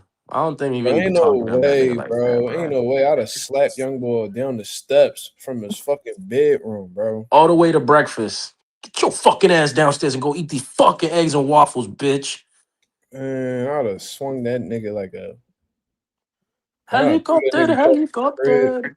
Just like that. I'd have spunt that nigga around the crib like a fucking boomerang. Nigga, I'd have fucked him up bad. Bro, I would have used them like the Bro, he's nunchucks, like Bruce 6, Lee. bro. He's 6 years old. The fuck business you got? No, bro. Ain't nobody. And my son will never talk to me like that. Any of my future kids, you ever feel like you could talk to me like that? It's up. Holy Dead shit, ass, bro. bro. Like it's like if I'm in a serious I'd have tone and gladly you play with me like that, it's over.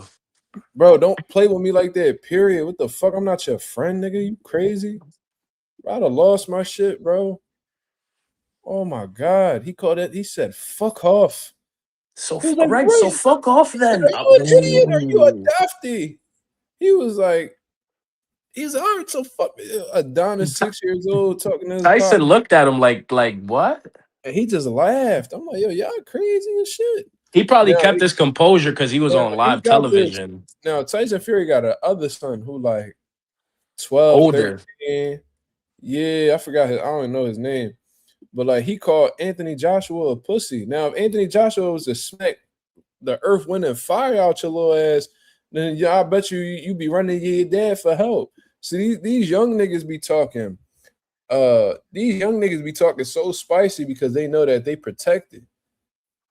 You know what I'm saying? I guarantee you that nigga would have never called AJ. If his dad wasn't in the room, this nigga was across the country, across the world somewhere, and him and AJ was in the same room, I guarantee you he wouldn't call AJ no pussy. AJ's a hell of a fighter. Hell of a fighter. What? He is no dafty. Joking? I was just joking. I was just joking, mate. You're a hell of a fighter, Yeah. mate. You're no dafty, mate. AJ's actually a good fighter. He's a good fighter. And I'll never disrespect. You know, it's all fun and games, yeah? It's all fun That and nigga games, just yeah. slapped the fucking dog shit out you, nigga. Would have slapped that strong ass chin right off your motherfucking jawline. Nigga, you crazy as shit. What Put the that hell? nigga in a fucking These young boys be too comfortable with disrespecting, bro. Telling you, I got zero tolerance. I'm gonna tell y'all something. I remember this was like a couple weeks ago. I was dropping one of my fighters off this crib, and I see these young boys running down the street. It's on Franklin, you know, on 8th Street. So somewhere down north, not too far away from the gym. And I see these young boys running. I'm like, yo, y'all little ass niggas better go home, right? Young boy was like, shut the fuck up, pussy. I'm like, what? They stopped my car right in the middle of the intersection, jumped out. Young boy was like, that nigga, he was like, come on, nigga. He was like, come on, nigga. I was like, bro, I said, yo, you get anywhere near me like that, nigga, I'm gonna fucking fry you, nigga. I was gonna beat that little kid the fuck up, bro. Bro, Yeah, because that's when I grew up, bro, I knew to never talk to an adult like that growing up, bro. Because I knew what was going to come behind that shit. Either the adult was going to fuck me up or my parents going to fuck me up for disrespecting the adult. right. Tripping.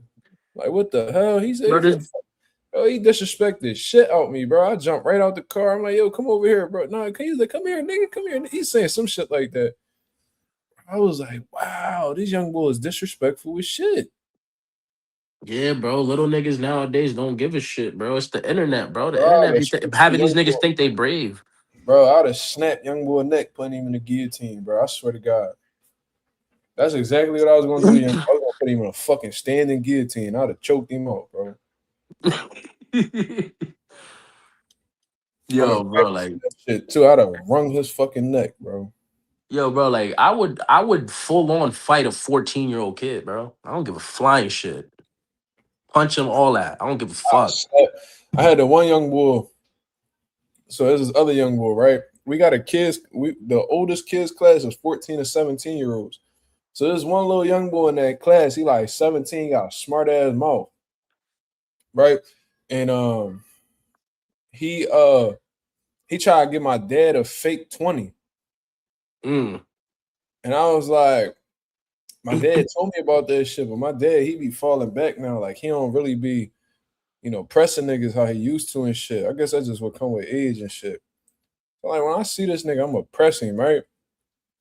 So I'm like, yo, young boy, let me ask you something. I said, you be walking around with fake money and shit.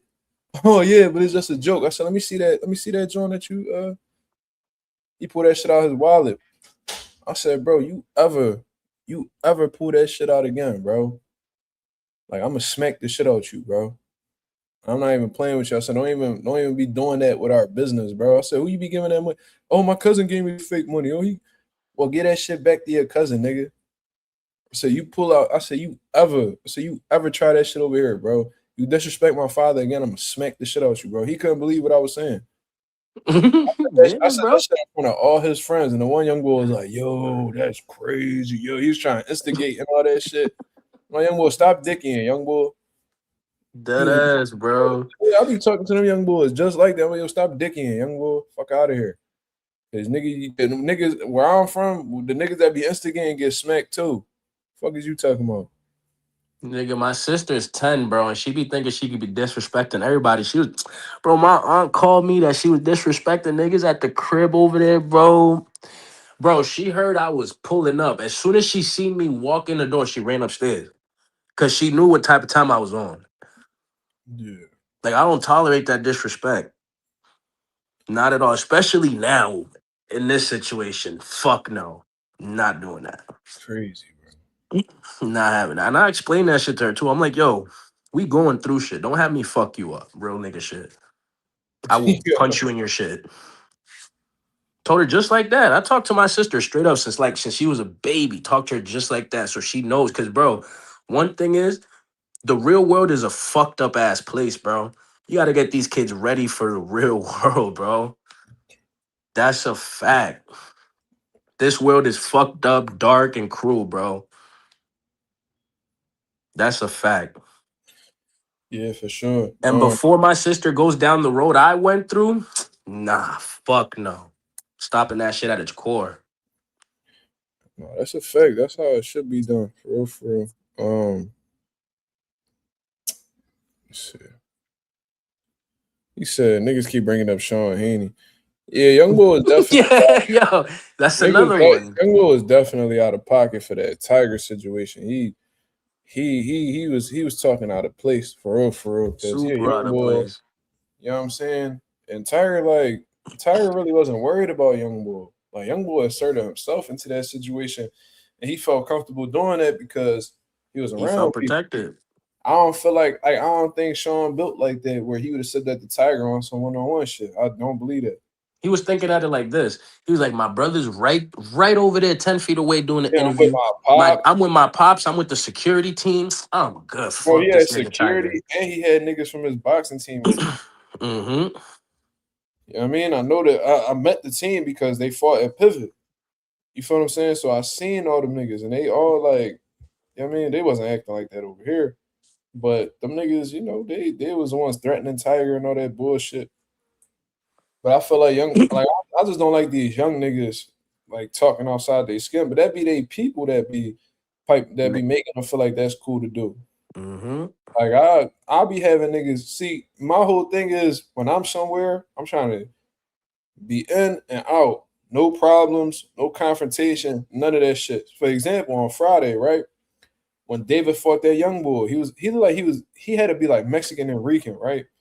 And Ricans be this is why I don't really be like, of course I love my people and shit like that, but there's a lot of shit to dislike about Puerto Ricans too, because they could be real fucking racist, right? So check this shit Absolutely. out, right? Because I'm trained David, he black, obviously, right? So that fucking Rican Mexican kid, whatever the fuck he was, had like 40 people there. That was his gym. We took the fight on like 4 or 5 days notice, maybe. We was just staying in the gym. We was training. We ain't had no fight date. And David Jacobs stopped him. Yo, shout out him, man. Bro, he gangster, bro. I'm trying to tell you. But we stay in the gym, bro. I'm in the gym every day. So it's like we train, we spar regularly. You know what I mean? We train hard. We stay on weight. It's not hard for us to take a fight on 4 or 5 days notice because Your that's what we do. discipline. Yeah, that's what we do. Like we don't be lacking. We don't be taking weeks off from the gym until we get a fight date. No, we stay in there. You know what I'm As y'all saying? should. If y'all, that's the thing about some boxers. Some boxers will like get a fight, take like 6 months off, but never be in the gym No, never that. until they have a camp. So check this out. So and I recorded a lot of shit on the glasses. There was also a lot of shit I didn't record. So the young bull was keeping it cool, but you could tell he was feeling himself. This nigga, I seen the little nigga eating pizza. I've seen that eating pizza before a fight is like a death wish. I don't even know why niggas do that. I remember in the PBC bubble, I seen a group of Mexicans. They was all journeymen eating a big ass pizza pie before they fights, bro. I think like all them niggas got stopped. Like that shit was crazy. Like you eating pizza after a weigh-in, it's like, bro, y'all niggas don't know what the fuck y'all doing. But anyways, Eating before a fight is crazy. You can eat, but it's light shit. You know what I'm saying? Like I be having my niggas eat like fruits. Yeah, like some watermelon, some kiwi. Yeah, like if you even want to eat like a little small sandwich or whatever, like yeah, like you got a couple hours until you fight, it'll digest by then. You know what I'm saying? You want to put fuel into your body, not no fucking pizza, bro. That's some shit that you do like when you want to cheat meal. Yeah, shit like that. So, anyways, let me get back to this. So, I could hear them talking, right? So it's like 40. It's like I said, it's like 40. It's probably more. But I hear this one lady talking shit. She talking shit.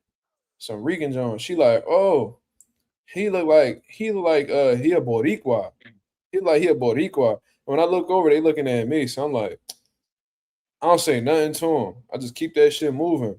And then the other girl, there was some girl that was with her, and she said some shit. And then the girl said, yeah, so I don't understand why he training him. If he Boricua, why he training him? As if I can't train black fighters. The fuck, bro? I'm like, nigga, like you even. Anyways, and I said out loud, I ain't say it to him, but I said out loud, I said, it's too late for that shit. I was like, it's too late for that shit. Like, y'all, you know what I'm saying? And I ain't even tell, Derek don't even know this. Derek don't know, David don't even know. Because it was irrelevant. But I heard them. You feel what I'm saying? So I'm like, bro, it's over. Like, whatever y'all trying to do, that shit, it's too late because we about to rumble. Ain't nothing y'all gonna say that's gonna change what's gonna happen. Because I knew what was gonna happen. Right? So this nigga, he taking his sweet ass time, wrapping his hands. Bro, this nigga ain't even warm up. They was moving so slow that David got into the ring, right? David got into the fucking ring. I got this on camera, and they call it his name, and he just finished wrapping his hands. He just put his gloves on, no warm up, no stretch or nothing. He just went straight into the ring cold. I said, oh, this nigga ain't stretch. He ain't warm up. He ain't do nothing. I said, yo, he cold. I was like, yo, David, just go to his body, bro. I said from the very beginning, I was like, go to his body because I know what it's like to get caught cold. That's why you take your time. You know what I'm saying? Not saying I've been stopped or anything like that, but punches feel a lot harder when you don't warm up. You don't stretch, you don't nothing. Nothing. Young boy just threw his gloves on, came right into the ring. So I was like, yo, David, just go right to his body. And plus his core looked real soft too. So I kind of knew. I kind of had an idea where to go with it.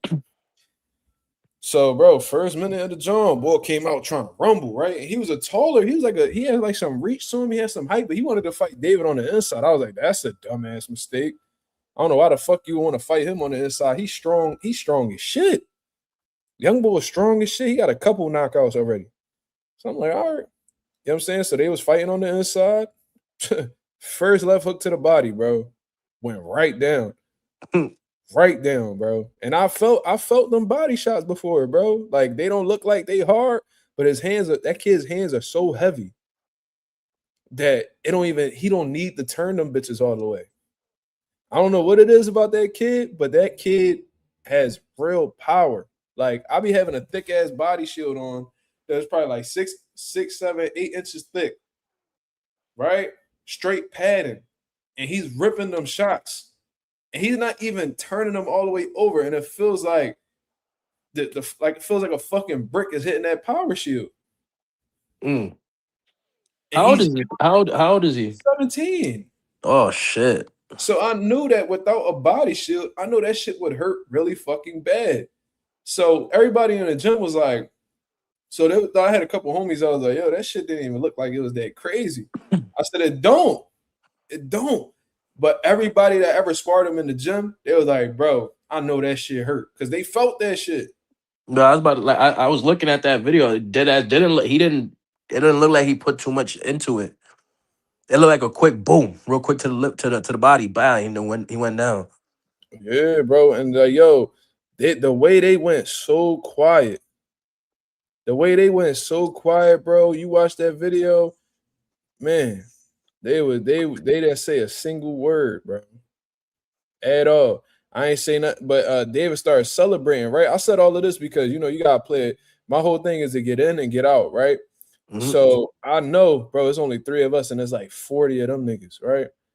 So I'm not about to act a fool and talk shit to these niggas. Now I'm getting chairs thrown my way. I'm not doing that, bro. I gotta get home to my son. I ain't about to get strolled before I come home to my son. Like, that's not happening. So when David was celebrating, I pulled him right in. And I'm like, bro, calm down, bro. Show him respect. Let's get the fuck out of here. Swear to God, that's what I told him. He showed him respect, got the fuck on. You know what I mean? They ain't say nothing to us. We ain't say nothing to them. They gave us our trophy. We changed. We dipped. Then we started talking shit. You feel what I'm saying? But nothing too crazy. But you gotta play that shit cool. That's why I said at the Barclays, bro, we not getting into none of that. I ain't getting into nothing. Fuck that, bro. Fuck that. Cause I ain't about to I need to come home to my son. Like, fuck all that. Facts. Nobody got time to be going to Rikers, bro. Fuck that shit. That ass, bro. We not spending no weekend. We not about to be spending no couple days in jail. No, we ain't doing that, bro. Fuck that. That's a bad job. Nigga said folded like Kalani. That's funny. Yeah, he definitely folded though. He What was felt that crazy, body side and heard them saxophones. Yo, bro, but you know what was crazy though? He tried to get up and fell again, right? So that's why I was like, that shit looked kind of scary. And then you could hear how the way like he's trying to breathe, but like he couldn't. So he was like inhaling, and then like his it's like his how can I say this? Like he was trying to breathe in, but then it was like he couldn't. So like he was trying to like deep inhale, but then he would like exhale real quick. Like he couldn't get his lungs together. Nah, I get what you're saying. Yeah, so then his Bro, I've been hitting the liver before. That shit fucking sucks.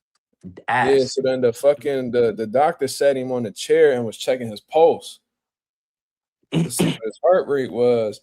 And then he had him doing all these breathing exercises and all that. That shit was bad, bro.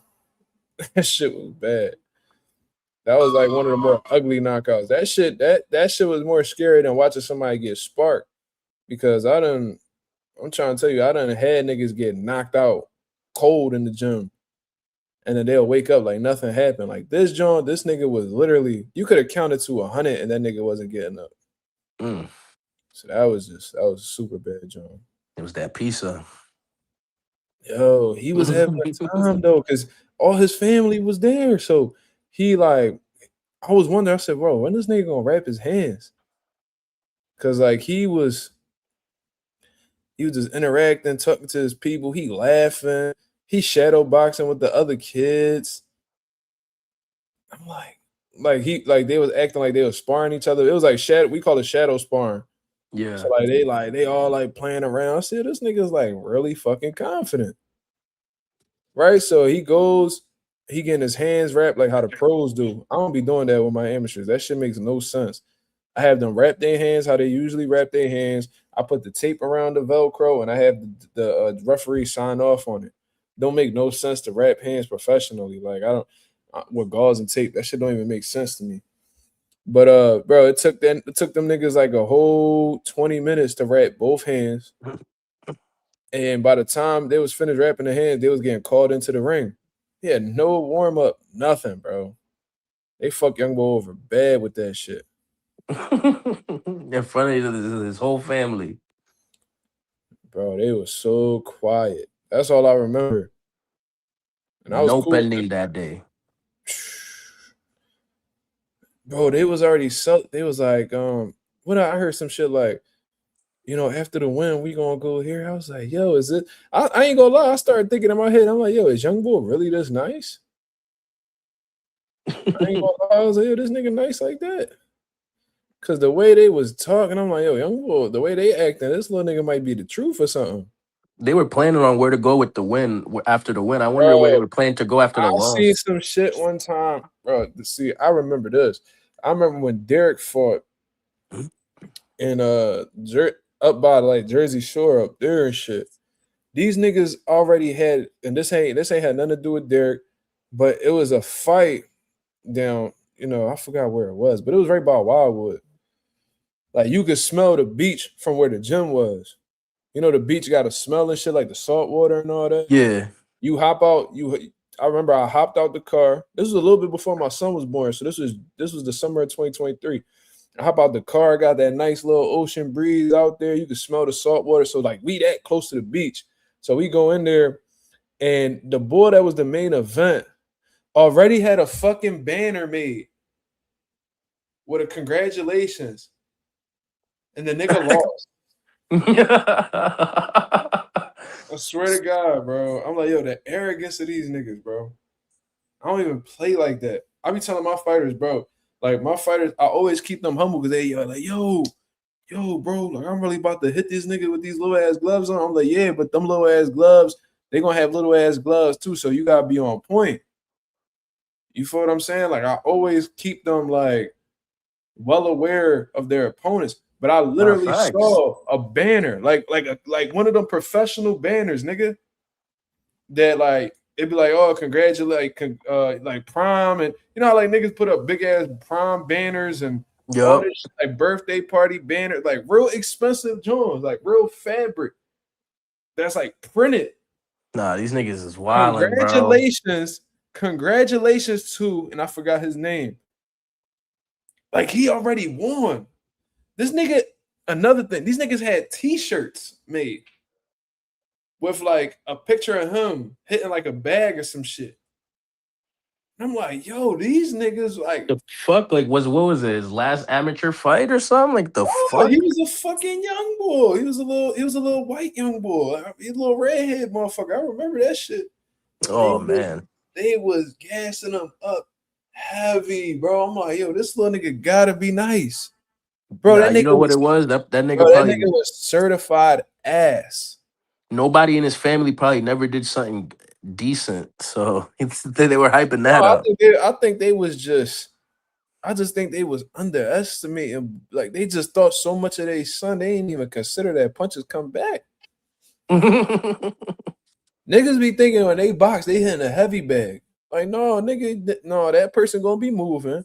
They're gonna be hitting you the fuck back, and you gotta be ready for that. But bro, I'll never forget that shit, bro. When that nigga lost, he was all crying and shit. He was crying, and everybody was like, "Oh man, it's okay, man. You still the champ." Like, bro, y'all niggas steered him wrong, man. Y'all gave him pop.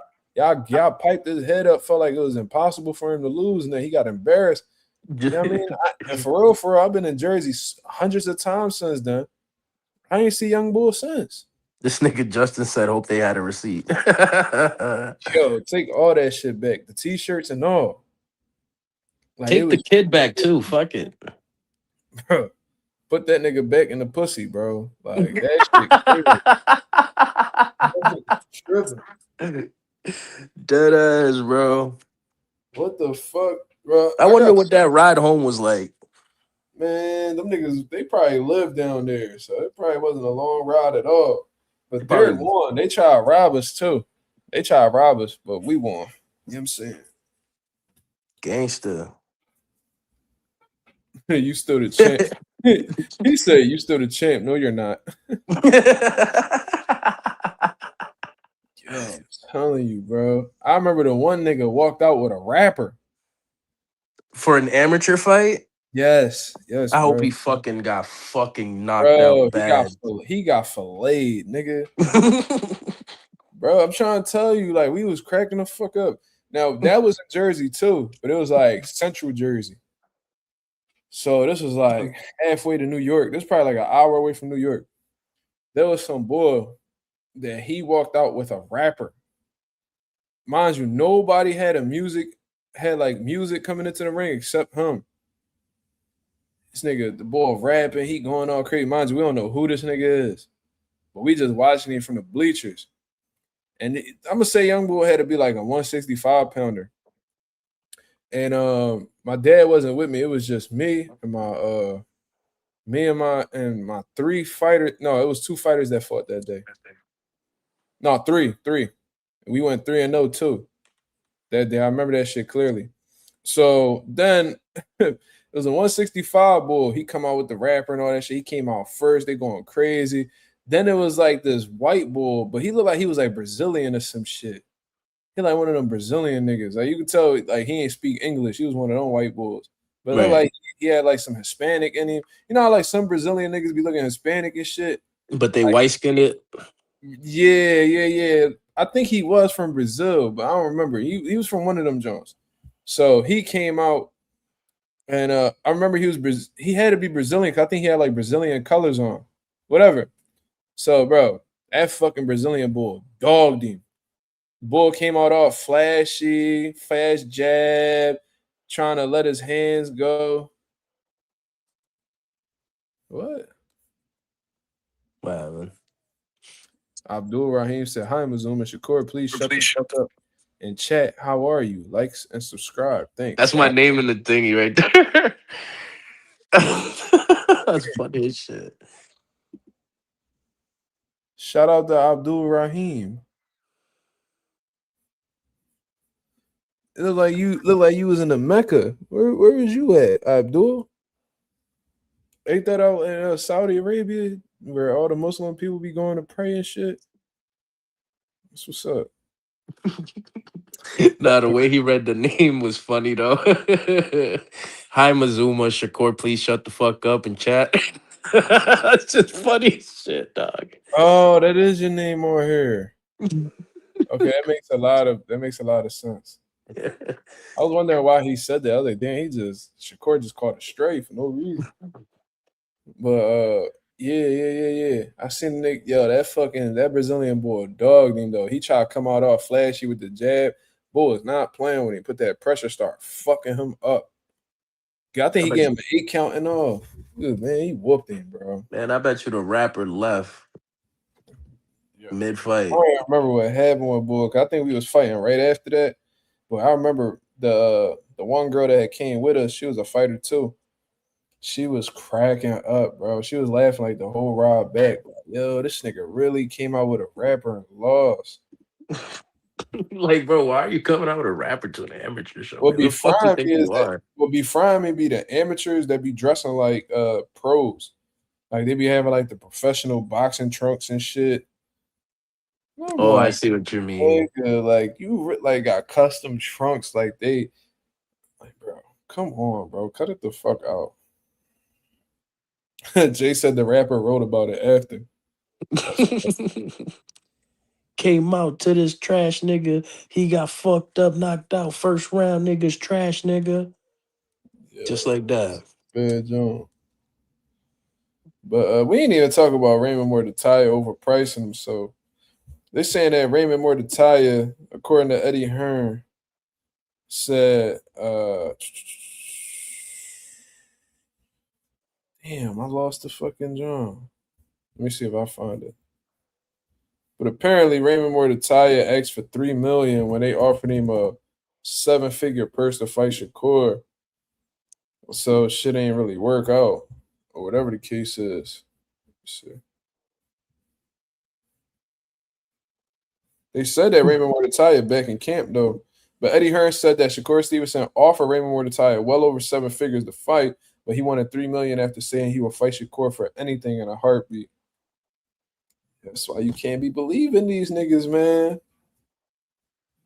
That's why you can't believe these niggas, man. I'll fight him. And then when you get in them rooms and try to make this shit happen, all of a sudden they start feeling like they worth something. Gotta watch these niggas. He got $500,000 for Cruz. So he asking for what, 6 times the amount to fight Shakur? Crazy. He got paid $500K for Cruz, bro. As Yeah, a bro. champion, bro. Right back. I'm gonna use the bathroom. I bet. Bro, that's sad, bro. Getting paid $500K and you're an active champion. God damn. Nigga probably took home like 200. Nigga was mad as shit. And he almost lost that joint too. That's crazy. And he wants 3 million to fight Shakur. He knows he's going outside. That's what it is. He's going out super ugly.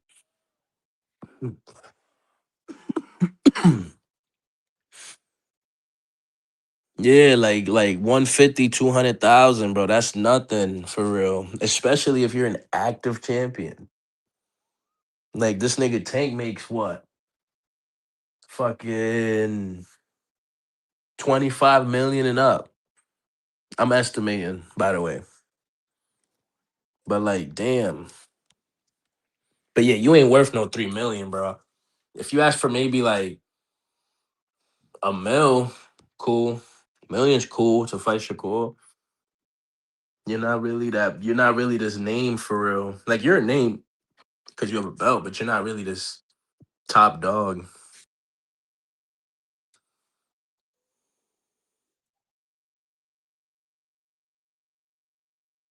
Yeah, that's true. A lot of boxers don't make money. That's a fact. But damn, like even Tiafimo when he was on top so at one point, he was only making $1 million a fight, bro. And I think that was after the Loma fight. You know what I mean? Like, bro, Raymond's bugging. I didn't even know that was lined up for him to fight Shakur or something. Or that he wasn't even talked about that. I didn't even know about that. But yeah. Why doesn't he fight Tank or somebody? Fight Tank if he ever gets back in the mix himself. Like if you beat Tank, you'll elevate to this fucking next level of stardom where niggas have no choice but to offer you what you want to be paid. if you spark Tank. Fight Abdullah Mason. Who else is an active champion at that weight? Muratalla, Tank, Mason. Is the last belt vacant or something? The other belt vacant? Or who got the other belt?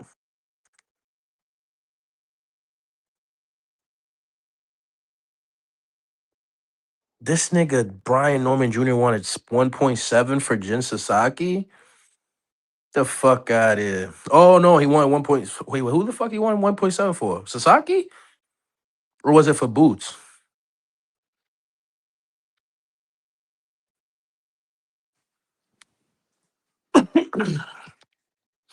Bro, the way he looked against Devin Haney, that wouldn't have even been a $900,000 performance.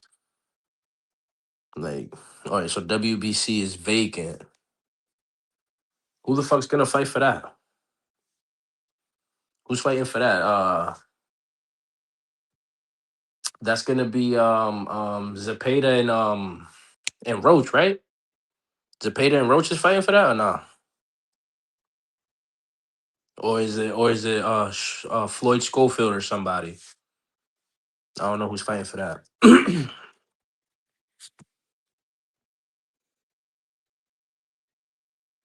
Man, either way, man, Raymond Muratalla should fight one of the active champions right now. Stop worrying about Shakur's goofy ass. Shakur wants to fight Devin Haney at a fucking catchweight because he's pussy. Um, yeah, man, fucking fight one of the active champions or run it back with Andy Cruz, bro. Run it back with Andy Cruz. Um, fight your mandatory. Fight somebody, bro. Stop worrying about Shakur's goofy ass. Zepeda and Roach, that's gonna be a good fight. I got Roach on that shit. I got Roach beating him unanimous decision. And if I'm being brave, I got it a draw. I'm just being brave with that one. 3 draws back to back for Roach. Fuck it. At that point, retire or just go with Zufa, bro. No bullshit. 'Cause what? 3 draws back to back? That shit'll be hilarious, sad, and just retire, bro.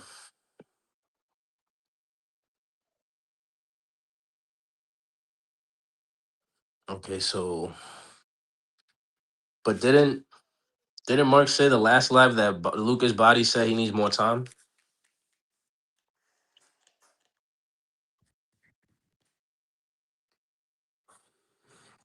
Bro, Yadier Herrera is not gonna become no champion anytime soon. They keep hoeing that kid. They keep doing that fucking commercial with the dude with the fishing pole with the dollar. Oh, you almost had it. You gotta be quicker than that. That nigga ain't fighting for shit anytime soon, bro.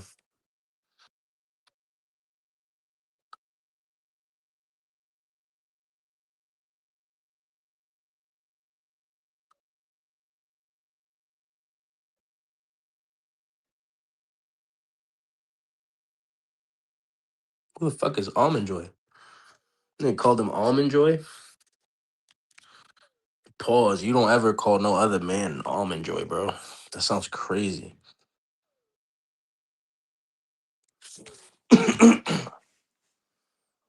Yeah, Almond. Almond Joy is insane, bro.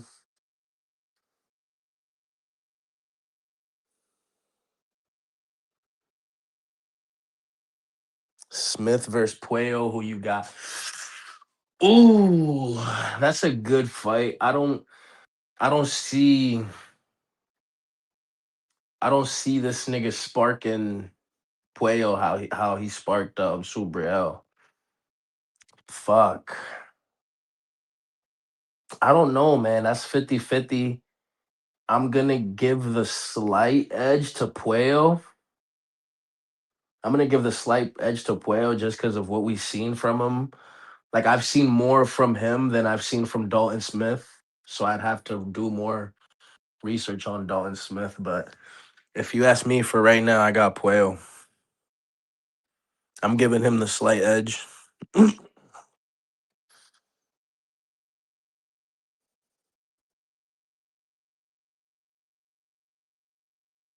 Mm,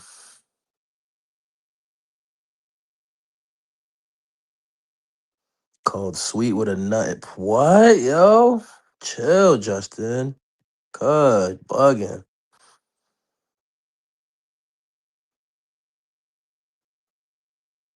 Nigga said, I'm talking about Raymond, LOL. So you decided to call another grown ass man an almond joy. Yo, somebody give this nigga like 10 seconds, bro. Give him 10 seconds. He's bugging.